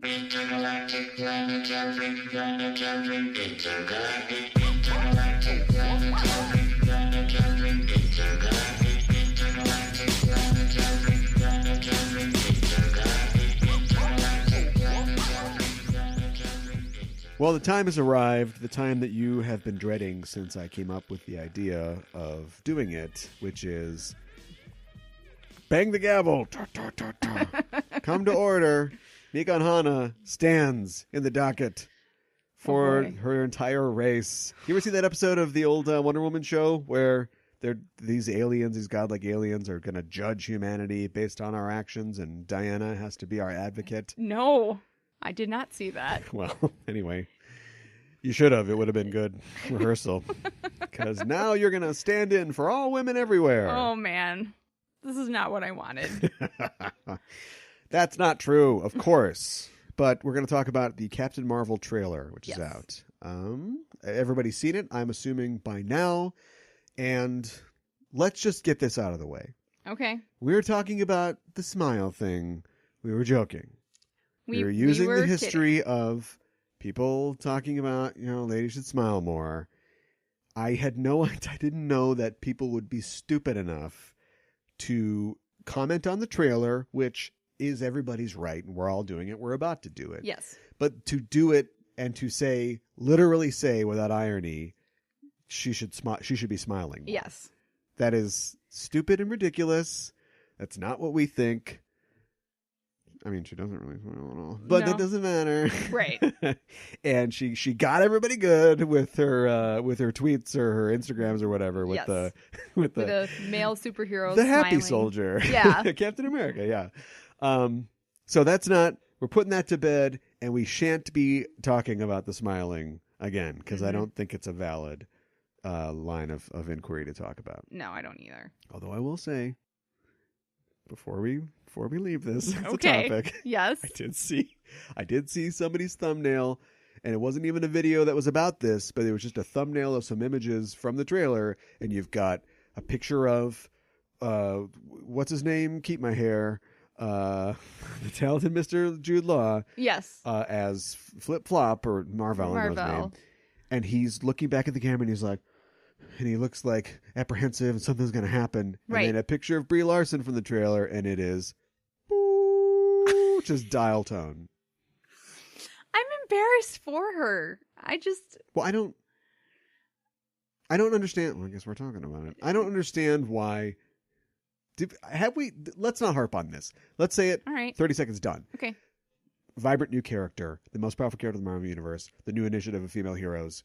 Why don't you want us to see a character who is, it's just a trailer, but show us in the trailer that she has a full range of emotion and she feels strongly about this stuff and she's not bored to save the earth.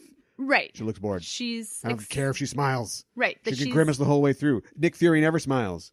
Right. But he's always saving the earth. That she's passionate about being there and about fighting. And that might be part of her character arc, in the movie. But you think at some point in the movie, she gets her memories back. She finds the inspiration to stand up to Ben Mendelsohn. Right. Stop being in all those bad movies, Ben Mendelsohn. I really feel something here. Shooting lasers. But instead it's just like Ready Player One sucked. Yeah, I know. All right. Anyway, so forget all that. Yes. Done. Yep. But it got us thinking about the idea of the female character, the strong female character. I don't think that there aren't any female characters, there aren't any strong female characters, and they can come in many shapes and sizes, but you can maybe blame action movies for this, the over-masculinization of the 80s and their heroes in movies. You can blame maybe the bad girls. Speaking of the comics code and the death of the comics code, now we can get away with a lot of stuff, and our sexually retarded period interests take over, and it's a lady flying through the air, her wasp waist is twisted so we can see her boobs and butt at the same time. Right. And it's implied that those boobs are vibrating as she fires the huge machine gun that she's got, like that sort of thing. Yes. That's what we got out of the manacles coming off. it took us 30 years to get to Batman's dick. Yes. I don't think that we've got. When are we going to get to Captain Marvel's crush? I don't think we've gotten to the point yet where we can say we did it in comics or in comics movies. And as far as like Captain Marvel having the unenviable task of having to be that thing, the first, headlining female character on a movie, a Marvel movie. How are we doing? I ran out of juice. I think we're doing okay. I must say I like that she crashes into a Blockbuster Video at the beginning. Oh, we're just going to talk about the trailer. Okay. So that was a question that we will answer over the course of this segment. Sure. Let's talk about the trailer. Yeah.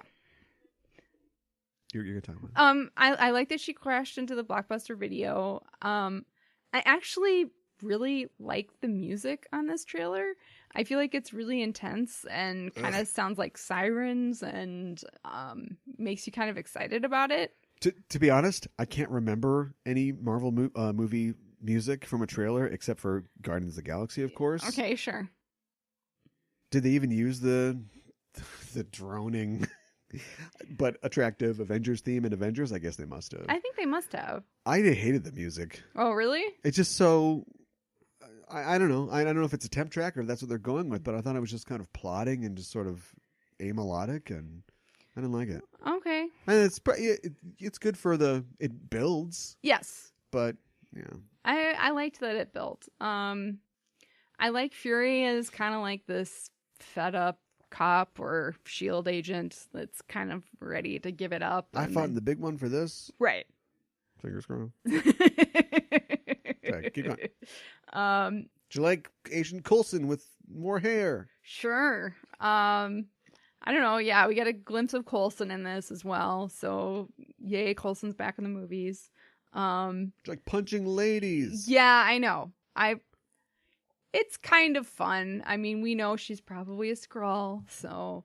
And that lady smiled at her. I know. And we know that she hates smiles. Okay. I like the fact that they're not. You're not defending your sex very well by stabbing me in the throat, so I can't talk anymore. It doesn't seem like they have an agenda. This is probably the right way to do this. Mm-hmm. They don't have an agenda other than make a kick-ass superhero movie. Right. There's a little bit of an agenda in there going, what makes her a hero? I was not such a fan of that. Oh, of the messaging? Reveal a hero. I mean, we don't see Cap as a little boy sliding into second. No, we don't. And he's called out, but he's not going to give up. Right. All right, we're back.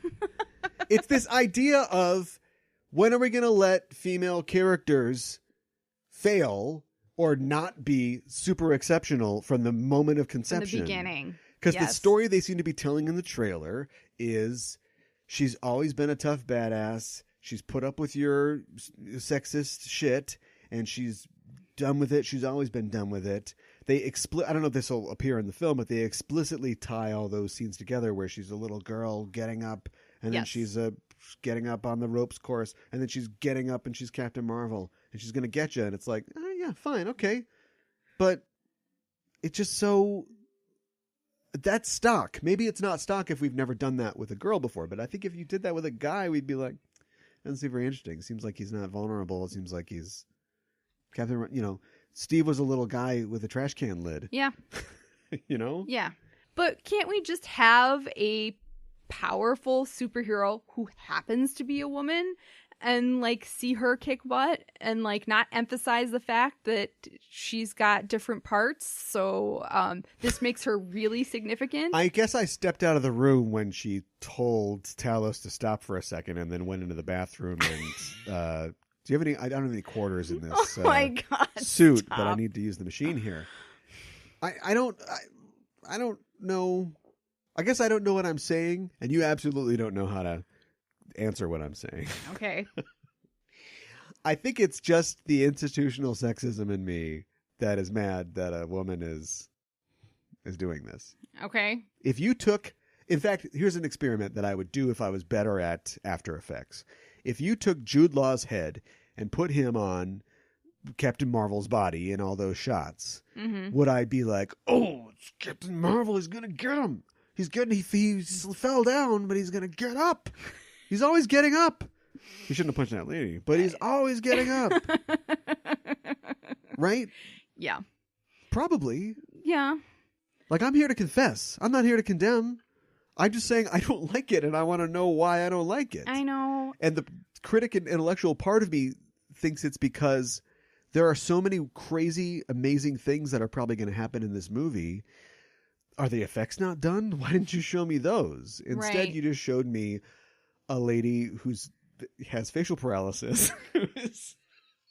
Okay, all right. But Yeah, I know what you mean. right? Yeah. And then, I know it's part of the story. First of all, she's a serious soldier. She's not going to smile anyway. She gets hit in the head and she doesn't know where she is, but she's Right. programmed to first of all, let's do this. Soft spoilers if you don't know anything about Captain Marvel and you don't want to know what's probably going to happen in the movie. But here's what I think is going to happen in the movie based on the trailer. Okay. I do think that we are going to get, it'll start in the present day because we don't do origin stories, but we do give it out in flashbacks. So we start off, she is a member of the Kree Star Force, right? She's fighting, she's chasing down some Kree who are on Earth. Right. And her ship blows up in this confrontation. She crashes into a blockbuster. She's disoriented, but she knows her mission to kill the Kree. And so she lays waste to a few blocks in L.A. trying to catch this Skrull. That gets S.H.I.E.L.D. involved. She hooks up with Nick Fury, tries to explain who she is, but doesn't really remember. They get together over the course of them hanging out together and probably fighting other Skrulls. Things start to come back to her, and then we'll get flashes of she starts to remember her life on Earth, which she doesn't remember. Right. There's also definitely going to be a scene, if she doesn't have a memory and she doesn't live on Earth, there will be a scene where he'll go, well, you can't walk around in that outfit. Smash cut to them walking out of a Hot Topic, and she's got a 9 Inch Nails shirt. And she's like, is this really what people wear? Like, right. We're definitely going to do that. Yeah.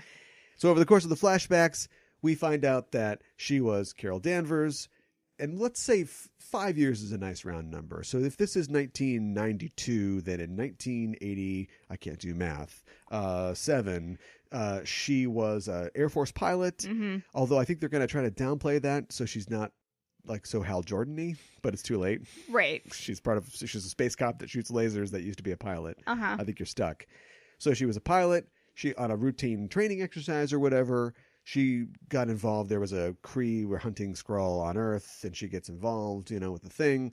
She maybe shoots the Skrull down, but crashes herself. And Marvel is like impressed by this human that did this, and then there's a confrontation with Skrull. She gets blasted with the thing, which gives her the powers, like in the comic book origin. Sure. And they defeat the Skrull, or maybe he gets away, but because he doesn't want to just let this human die, he's impressed with her bravery, so he takes her back to Hala, the Kree homeworld, and she eventually recovers but doesn't remember much, and she gets into Star Force with Ronan and Minerva and Korath and all those other guys. And then we're sort of back up to speed in that part. Yes. And then the rest, they didn't show that in the trailer. I don't know. Right. But we know that Mendo is Talos the Tamed or whatever. And I think he'll be the director of S.H.I.E.L.D. Okay. Or at least high up. Okay. And so when they take him down, that, we'll leave it open for Fury to rise up. Or get up there, yeah. Okay. And then at some point, we'll see her flying around, punching, being really strong, but at some point she will access her full power. She'll Goku up. And that's what we get in the trailer where it's like, meow. And she goes, I'm not what you think I am. Sure you don't want to do that on the take on that? Are you positive? But we'll see that, yes, she has even more, reserves of power inside her. And they're going to do a little binary thing in there, too. Because the thing was, the Kree was, she's strong, flies, Sixth Sense, all that stuff. The Chris Claremont X-Men stuff, she was binary. She had, like, energy powers and stuff like that, too. So okay. Looks like we'll get both of those. Okay. Yeah. That sounds like a good movie. Yeah. The movie looks good. It does look good. It's fine. I just want to know why I care so much. Look, but I'm on the record. I've hated Brie Larson for years. Yeah. This isn't some get out of my treehouse girls. Right. I'm not a huge fan of hers either. But I don't think that I wish that they had given her better lines for the trailer, because I don't like either of the lines you're a long way from home. And she just says, it's hard to explain. It's hard to explain. It's like, could you please try? I mean, we're in a movie. We want to know about you. And I know maybe you're having some memory problems or Right. whatever, but Yeah. if you could maybe try to work through it with us as an audience, that'd be great. As you build a story in a trailer, what do you see? But this is the thing. I don't think that they either don't care or they're not playing into it, because you could have framed it like, we see Skrulls coming out of the ocean. We got a nice scene of a Skrull turning into an old lady or something like Sure, that. yeah. And it's like, we got problems. And Phoebe's like, I don't know what's going on with all this. Who's going to save us? And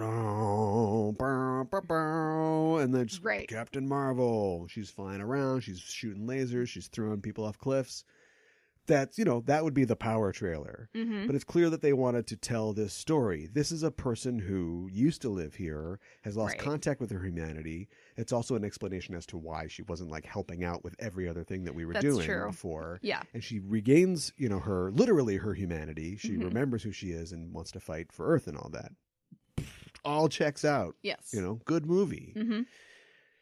Just wish that she didn't have to kind of look like a zombie when she's doing it. Yeah, I know. She just look like a zombie. I know. All right. Well, let's not harp on that. I thought her helmet mask thing. They that brought the helmet in? Yeah. Yep. It reminded me of Star-Lord's mask a little bit, because when it glows, Oh, okay. just kind of reminded me of that. So I think that's good. Did you see the cat on the poster? No. You didn't see the cat on the poster? No, I did not. Interesting. On the poster, the higher, stronger, faster, work it harder, Yeah, make it better poster. In the corner, on the left side in the corner, Yes. there is it's dark, so you wouldn't see it right away. There's a cat's butt. Really? And I guess that's Okay. that's Chewie, her cat from Oh. the comics. Okay. So Well, that's cool. yeah, That's that's whimsy that we don't see in the trailer. yeah. You're right. Like, what Everything is this going to be funny or not? in the trailer? Yeah, she's not smiling because it's serious. That's right. Listen, I don't know. Cap smiles. He does. Maybe not all the time, but he I'm does having a smile. mental breakdown. Put me in the Maniac machine for this smile thing. All right, so thumbs up, thumbs down. A tentative thumbs up for me. I'm still hopeful about this. It has the potential to be a good film, I think. Yeah, they don't make mistakes. No. I mean, not so far. Right. So yeah, I mean, this is gonna be great, but I just want to see it already. I know. We have to go through this for the 19th time or whatever. I know. Okay, so maybe Captain Marvel isn't yet the pinnacle of what we want out of that term again. Let's just say a exceptional female protagonist Okay. in our genre entertainment. Sure. Yes. And I wanted to take this opportunity to prove that we're not sexist. I mean, I want to take this opportunity to celebrate some of the great female protagonists of genre entertainment in a little segment I like to call I Can't Believe It's Not Ellen Ripley. Ellen Ripley, off limits. Oh, no. Because that's what everybody says the first time. Right? Yeah, you're absolutely right. And she never smiles. Not once. No, because this is she serious. does not. Fighting aliens is serious. Yeah, she absolutely does. She's doing you got something on your shirt things with Newt and stuff. You're right. So I'll get us started off with a favorite pick of mine, which is probably a complicated and controversial pick, Motoko Kusanagi All right. from Ghost in the Shell, For sure. who is somebody who is... and manga is a little different than comics. Yeah, It's I a would lot agree different with than that. comics. Yes. Because you can have a super serious neo-cyberpunk political thriller with cyborgs, but somebody's going to have to fall down, sweat drop, feet in the air. Right. You've still got those. Whoop, whoop, whoop, whoop, Yeah. whoop. Oh, she hits Ishikawa in the head. Now he's got a bump with a little tape on it. That's right. So it's hard to say how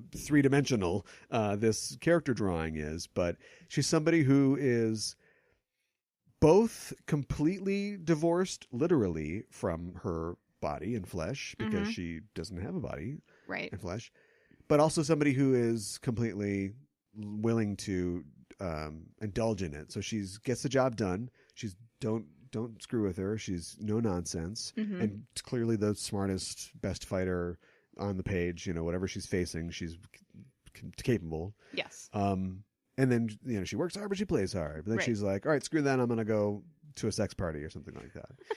Right. And I'm not, I don't know how progressive that is when it's, you know, a manga artist who if you've seen some of the other stuff that he's drawn, we did a whole show on it. It's called Grease Up Those Butts or whatever it's called. Search for it in our history. So I'm not holding it up as a feminist icon. I'm just saying that's the kind of thing that pops into my head when I think of characters like that. And when I read it, I don't go, thank God she's a girl. You know, I'm just like, you know, what's she going to do next? Right. No, I would agree with that for sure. My first pick is Sarah Connor from the Terminator and Terminator 2. Sure. She's kind of a stealth badass. I mean, I would say in Terminator 2, she's definitely a badass. Yeah. You mean she wasn't born? She was sliding into second, a badass? Yeah, no, she wasn't born a badass. She fell off that rope and she was still a badass? I'm sure she fell off the rope many times. I mean, the first movie at least, was the origin of a badass. It's how she became a badass. It is. Because she thought, you know, that her problems were going to stop with kids putting ice cream in her pocket. Yeah, exactly. And then it turns into, I've got to use a factory to kill this giant robot. Right. And also, like, I know the future that is coming. Right. And how terrifying she wasn't smiling then. No. Definitely not smiling in the last reel. No.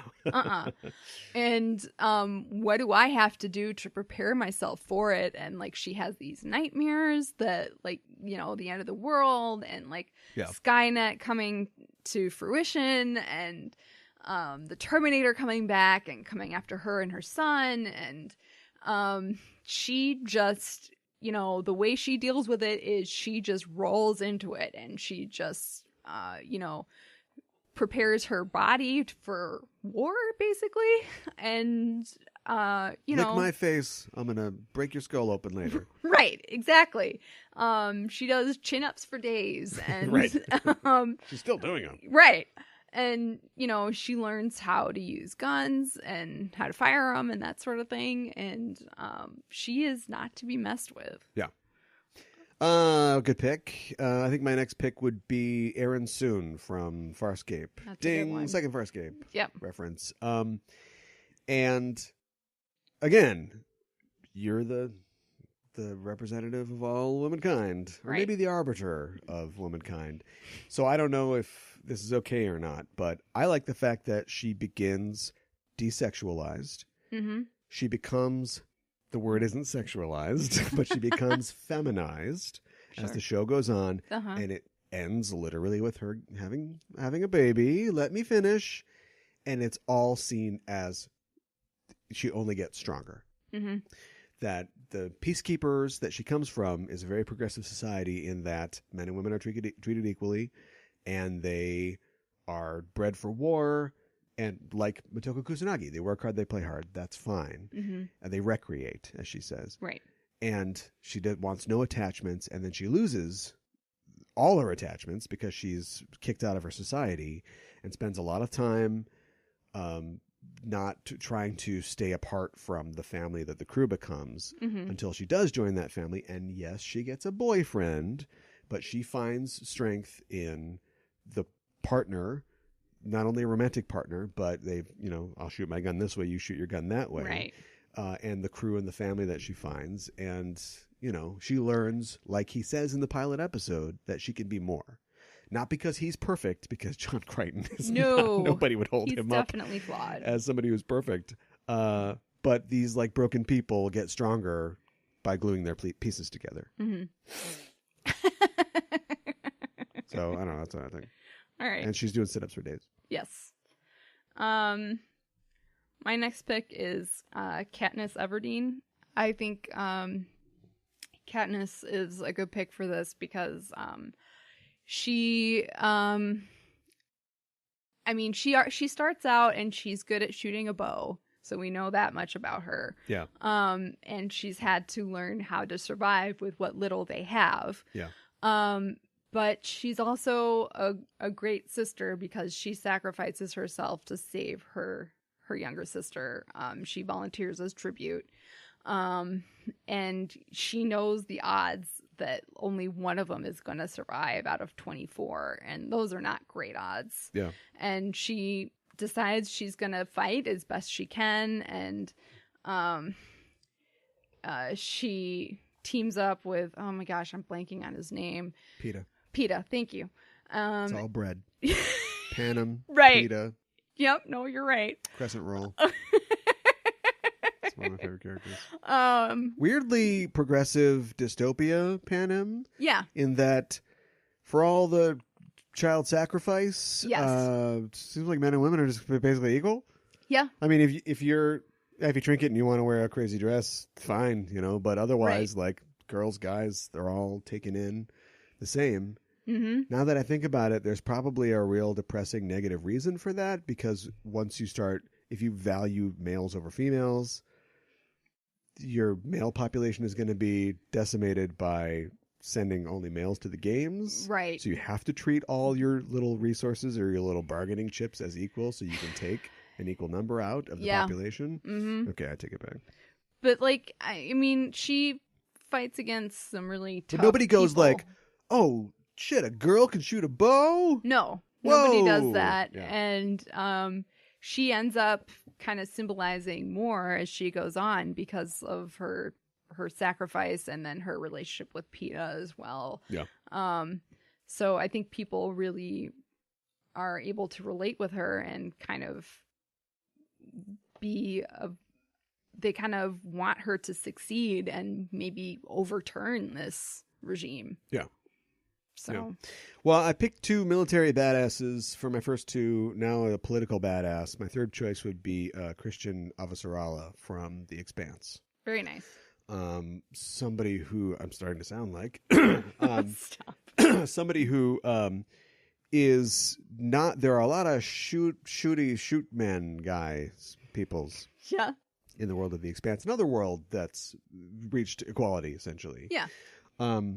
But that doesn't diminish, I think, her accomplishments. She's somebody who is the smartest person in the room at any given moment. She's also somebody who has perspective and is willing to sacrifice things, in this case, not soldiers, but like friendships, associations, and sometimes soldiers if she's in command of them, to accomplish, things for the greater good. Mm-hmm. And you wouldn't think of like a little old like Indian lady as being like this unbreakable badass, but right.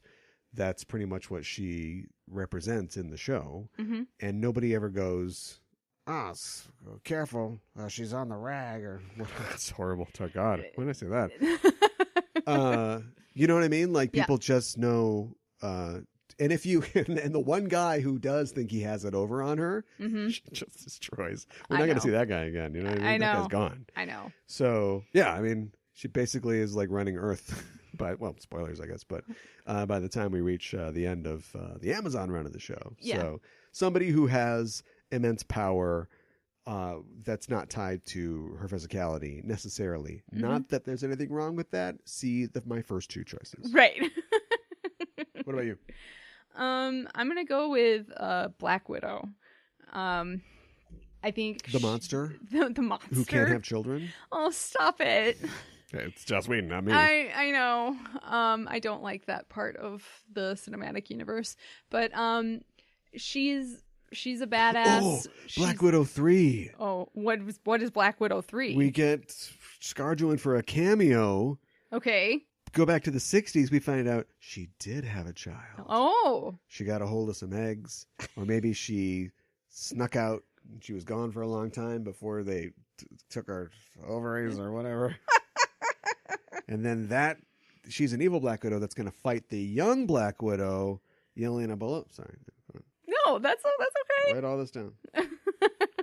Let Mark Waid use it in his... Right. Not that great. New Black Widow comic. That's disappointing. Well, go ahead. So I mean, she's she's trained to be a badass. She wasn't born a badass. And we know about her training in Russia in the Red Room. And how do you feel about the rape metaphors of that? I Women don't have to suffer to become badasses. Don't you know that? Yeah, I guess I'm not a huge fan of that. That's kind of a... Well, I mean, it's a cool backstory. Yeah. If you forget about the fact that every female character and hero, none of the ones I've chosen, except for the standalone complex version of Motoko, but don't worry about that, have to be raped. Rape as an origin story. Yeah, I know. Have to be tortured. You know, the hero, the final girls of horror movies, you know, have been chased up the stairs. All their friends are dead, and that's why they're the hero, because, you know, there's nobody else. Yeah.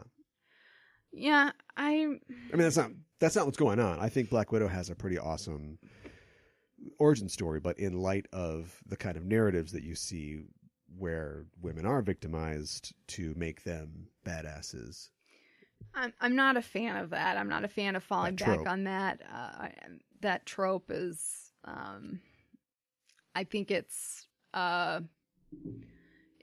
gets old. It's not, it makes their triumph seem weaker, I feel like, because that they had to go through tragedy in order to be awesome. Getting back. Yeah.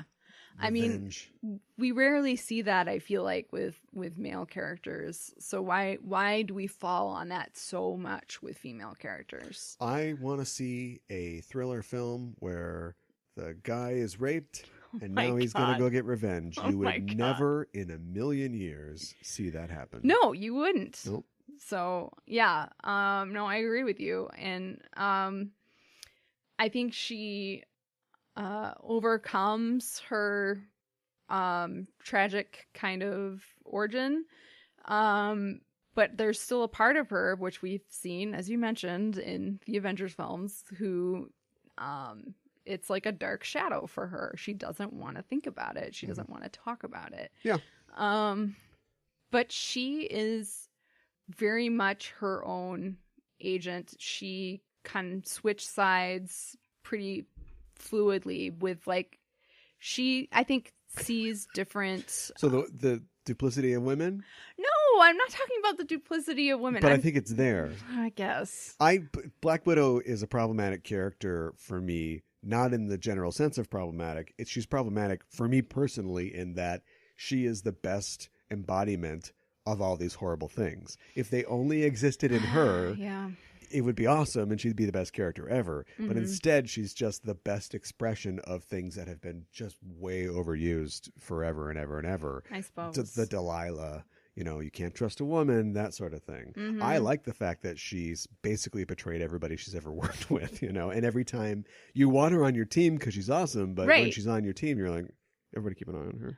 I know. Don't let her out of your sight. And I mean, I really enjoyed in the cinematic universe, I really enjoy her relationship with Cap and with Falcon and how that grows and strengthens throughout the films. Yeah. I do like how she has her own mind about things, that she will look at a certain situation and weigh how she feels and then will react accordingly. And it's I think, you know, the Sokovia Accords, I think, is the best example. And you've got Cap, who's just going to do it. Yeah, we talk about how Cap's like, he does what he thinks is right. Right. But maybe he's not doing the America thing, but he's got this super ego external thing where he's like, I'm doing what the right thing is. Mm-hmm. And Tony's like, I'm doing the thing that's going to make me feel not guilty. And she's literally looking at it like, what's the thing that's not going to get me killed? You know what I mean? Or like, what's the thing that's going to make my life easier going forward? I don't believe in it necessarily, but it's just super practical. Right. And when you think about the characterization of women as being over emotional for, you know, hundreds of years of storytelling, you got this character who's just like, oh, we're just going to do this thing so we don't all get screwed on this deal. Right. And I hate it, but, you know, what can I do? Right. We're stronger together than we are apart, I think is a line that more or less she says. So, yeah. I don't know if that's true, but that's why it's an ironic delivery of the line. My next one is Donna Noble from Doctor Who. Very nice. There's a lot of companions that you could both add to this list and just write out no fault of theirs, but just in the way they're written by men, you would never make it on this list. Mm-hmm. But I think Donna Noble is probably my favorite example of a companion who is not a great character when we first meet her. She is a bad person. She's not, yeah. And she is transformed not by her relationship with a man, because at this point, I think the Doctor transcends sex, literally now, thank God, Yes. finally. Mm-hmm. She is transformed by her connection to a paragon, somebody who is better than her, or just a better person that encourages her and is an example, and transforms into a super, with a little Gallifreyan DNA as well, but, transforms into somebody who is reliable, capable, and also retains that streak in her of that sort of FU, I'm going to do my own thing kind of thing. Yeah. I would agree with that. Yeah. My next choice is Scully from the X-Files. Uh-huh. I just think she's skeptical from day one. Even at the end of the series, she's still kind of skeptical, even though some things have happened to her that have opened her eyes. She is a good foil, I think, to Mulder, who just wants to believe. And I heard that. Yeah. And is so willing to believe in the unknown and that sort of thing. And she questions things, and she's also very smart and independent, and is a good agent, and a doctor. Yeah, and a doctor. Medical doctor. Yes. And she just kind of is I think a positive force in Mulder's life, which is kind of sad bachelor life. And I think that they make an interesting pair, the two of them. And the second X-Files movie ruined it all. Yeah. Yeah, the second X-Files movie was not very good. Thinking? I know. Oh, it doesn't matter. Yeah, and it has inspired many, many characters since then. We'll just grandfather or grandmother in Clarice Starling, I guess. Right. Because it's the same character, basically. Okay. But yeah, anyway, yeah. Good one. My last one, but not least, is Michael Burnham from Star Trek Discovery. Very nice. A character who is, you want to talk about the apotheosis of me wanting female characters to be treated like male characters with the same strengths and weaknesses, who makes a huge mistake, Joe Booth style, at the beginning of her storyline, and spends the entire rest of the time, because maybe it's all about, you don't know them anything. Thanks, Ma Kent. Maybe it's about convincing herself that she's not a bad person, but also the rest of the galaxy, and kind of fixing the problem and going through a lot of doubt and betrayal and feeling weak, and in the grand tradition of Star Trek, not having to do it by herself, being supported by her crew, her friends, her family, and using them as examples, of lighting the way of where to go, and also coming up with a sort of unorthodox solution to her own Kobayashi Maru, in the last episode. No spoilers if you haven't seen Discovery, but definitely solving the problem in her own way. Again, by repeating the kind of same mistake or actions that she did at the beginning of the season, but doing it in a recontextualized, way. Because the lesson that she learns is, follow your orders. Right. So you think, as long as she sticks to that lesson, she'll be fine. fine. And then she gets to the end of the season, and it's like, following your orders would be the worst thing that you could do. Do I do what I did that got me into this mess in the first place? Yes, because it's the right thing to do. Mm-hmm. And now I know it is. Mm-hmm. Ugh, what a great character. Go. Last one. My last one is Sailor Moon. Okay. She is very girly, but she's definitely flawed. She is not very book smart. she I like a dumb lady. Well, she I would say she's I'm putting that in a quote. I like a dumb lady.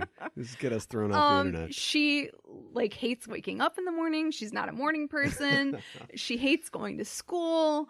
But she cares so deeply about her friends and her family and about saving the world and doing what's right and ridding the world of evil, one evil guy at a time. And she has so much heart, and she believes in her friends and everybody so much. She gives her all, and she's able to transform into this superhero character that she didn't know she had this inner strength, you know? And with her relationship with Luna, who's a talking cat, she, learns the ropes, and she learns she has these abilities that she didn't know that she had. Now, they go away when she smiles. Stop. Yeah. And she finds some friends along the way, and they fight together, and they're stronger together than they are apart. What if we reframed What if we reframed the conversation as, it seems like this is a really grim character. Yeah. I wonder what we're going to learn about Captain Marvel that has affected, I'm not going to use any pronouns, that has affected Captain Marvel so much. Right. That Marvel feels like smiling is not an option. Right. What if it was reframed like that? Because you're asking me to, we just cut right back into the thing. Like I'm pushing on unpause. Because you're asking me to not see something that I see. Yes. Right? And that's what drives me crazy. That's what drives internet trolls crazy. Mm-hmm. I guess me being an internet troll. So, I mean, like, just, maybe the mistake on Marvel's part was setting it up where it could be framed as, maybe there's a line from Samuel L. Jackson in the film is like, because he does say, like, I know a soldier when I see one. Right. But it's like, I feel like, but I can see that you've seen a lot. Right. With my 2 good eyes. Right. Or whatever. Anyway, that's a great pick. I've said on the show before, I've just never pointed at a lady, so to speak, Batman's Jack, that I love a buffoon. I love a buffoon character. Mm-hmm. And the fact that, that we can have a, female buffoon. Yes. It's awesome. Mm-hmm. Great. 2 great lists, if I do say so ourselves. I think an honorable mention I'd throw on there, Lois Lane. Oh, yeah, for sure. I wanted on there, but the more I thought about it, I mean, not really the hero of the stories or the main character of the stories that she's in. Yeah. But I like, and also, I like the fact that there's her boyfriend, okay, but the other character in the stories is the most powerful person ever.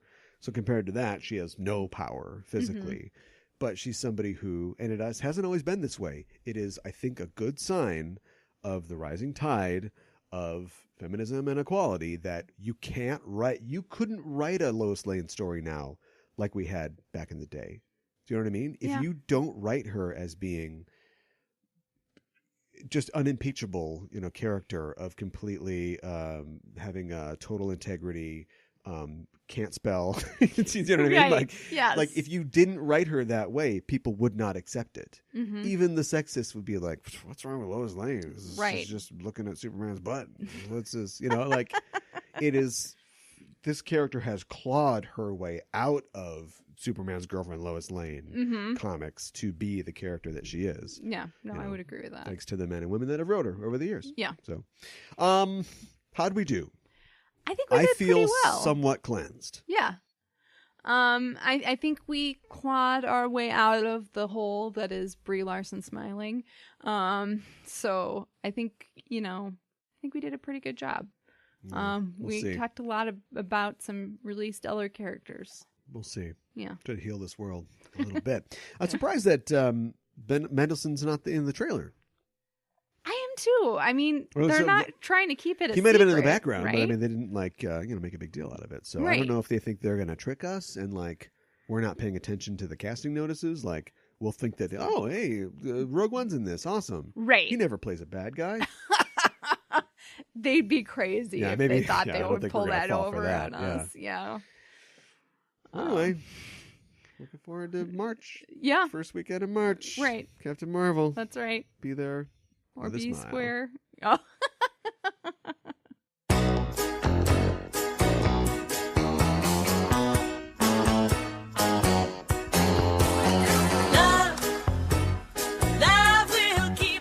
All right, well, we've bent your ear, your pointed green ear, and your ripply chin. How are they going to explain that? I don't know. Because you've already got Thanos. Yeah, I know. Jim Starlin must have been reading a lot of Fantastic Four comics when he designed Thanos. I think there's some in-world universe explanation as to why he has the same chin as a Skrull, but I always thought he was a Skrull when I was growing up, but not a Skrull. Huh. He is an Eternal. Right. Or he lives on Titan. Yes. So we'll figure that out. And do you think, just a little parting, well, let me give the particulars and you think about this question. Okay. What does the fact that you have aliens that can look like anybody mean for the characters that we've already met in the Marvel Universe? While she thinks about that, I'll tell you that you can find us on Facebook and on Twitter and all those places. We want to hear from you. You know, we talk about this and sometimes it feels like shouting down a well about this kind of stuff, but we do want to create a conversation and we're open to all reasonable opinions about these topics because, you know, talking about things makes things better. So find us there. You can also find us on all the streaming services like Apple Podcasts, Google Podcasts, and Stitcher. When you find us on there, hey, guess what? Subscribe to the show. Then you know when the show comes out and you get it as soon as it's ready. You can also give us a review. Be kind. We really don't want this. We don't think the smile thing is a big deal. So don't judge us. A lot of this has been having fun. But seriously, though, we want to know what you think about the show and what you want us to talk about next. So tell us on the intertubes and give us a rating when you're there. Most important thing, that's how we move up in the ranks. With a high rating, all those services know that we are doing a good job and we can bring more people to you. We are moving people. We are human traffickers now. We get exposed to more people like Batman, and then we can reach more people, and everybody gets what they want. So give us 5 assault charges brought by old ladies on trains. Oh, no. Against Captain Marvel. Well, so your question earlier, I mean, really a Skrull could be anybody, which is absolutely terrifying. Yes. I don't know how she knows that old lady is a Skrull. Is it because she smiles at her? Okay, you did it. I did it. It was me. Do you think they picked an old lady because I mean, if they're smart. If they were anticipating the smile thing, you're right. But if you're right, you think they'd have more to roll out than just an old lady. Shut up, guys. I guess they had the Photoshop stuff because Brie Larson didn't do those Photoshops. No. Or is it, what's the last thing? I mean, she couldn't punch a puppy. We wouldn't accept that. No, we would not. What's the or last a baby. thing in the world that she could punch? And we'd be like, whoa. An old lady. Right. Yeah. But you're going to find out that old lady is a gross alien. Yes. But who else among us is a gross alien? I know. It could literally be anybody. I don't know. I mean, Loki could have been a Skrull. But he's kind of... No, he's Loki anyways. What if, like, you know, Falcon turns out to be a Skrull or something like that? No! That'd be terrible. Yeah. Or Bucky or Scarlet Witch or something like that. If he was a Skrull...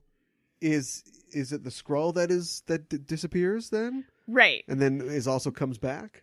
Like, it doesn't really matter. The Gauntlet doesn't care. It's just getting rid of half the people. No, the Gauntlet, you're right. The Gauntlet does not care. All right, well, we're taking hits, taking bets, Mm-hmm. because you don't introduce that and then also have a storyline like Secret Invasion in the Wings without having some people be Skrulls. Yeah. Yeah. What if it's like Anita Hill or something? Who cares? Oh, okay. All right. Well, she should have more to do as well. Yeah. But, yeah, I mean, it doesn't not going to affect anything. I guess not. And I think that she was in the comic, I think. Oh, Don't quote me on that, but we'll see. All right. So anyway, let us know if you know if Anita Hill was a Skrull or not. And in the meantime, we'll be back next week talking about something else. Until then, we're signing off. I am your host, Caliban. I'm your co-host, Mika. You are Mika and Hana. Keep the geek fires burning.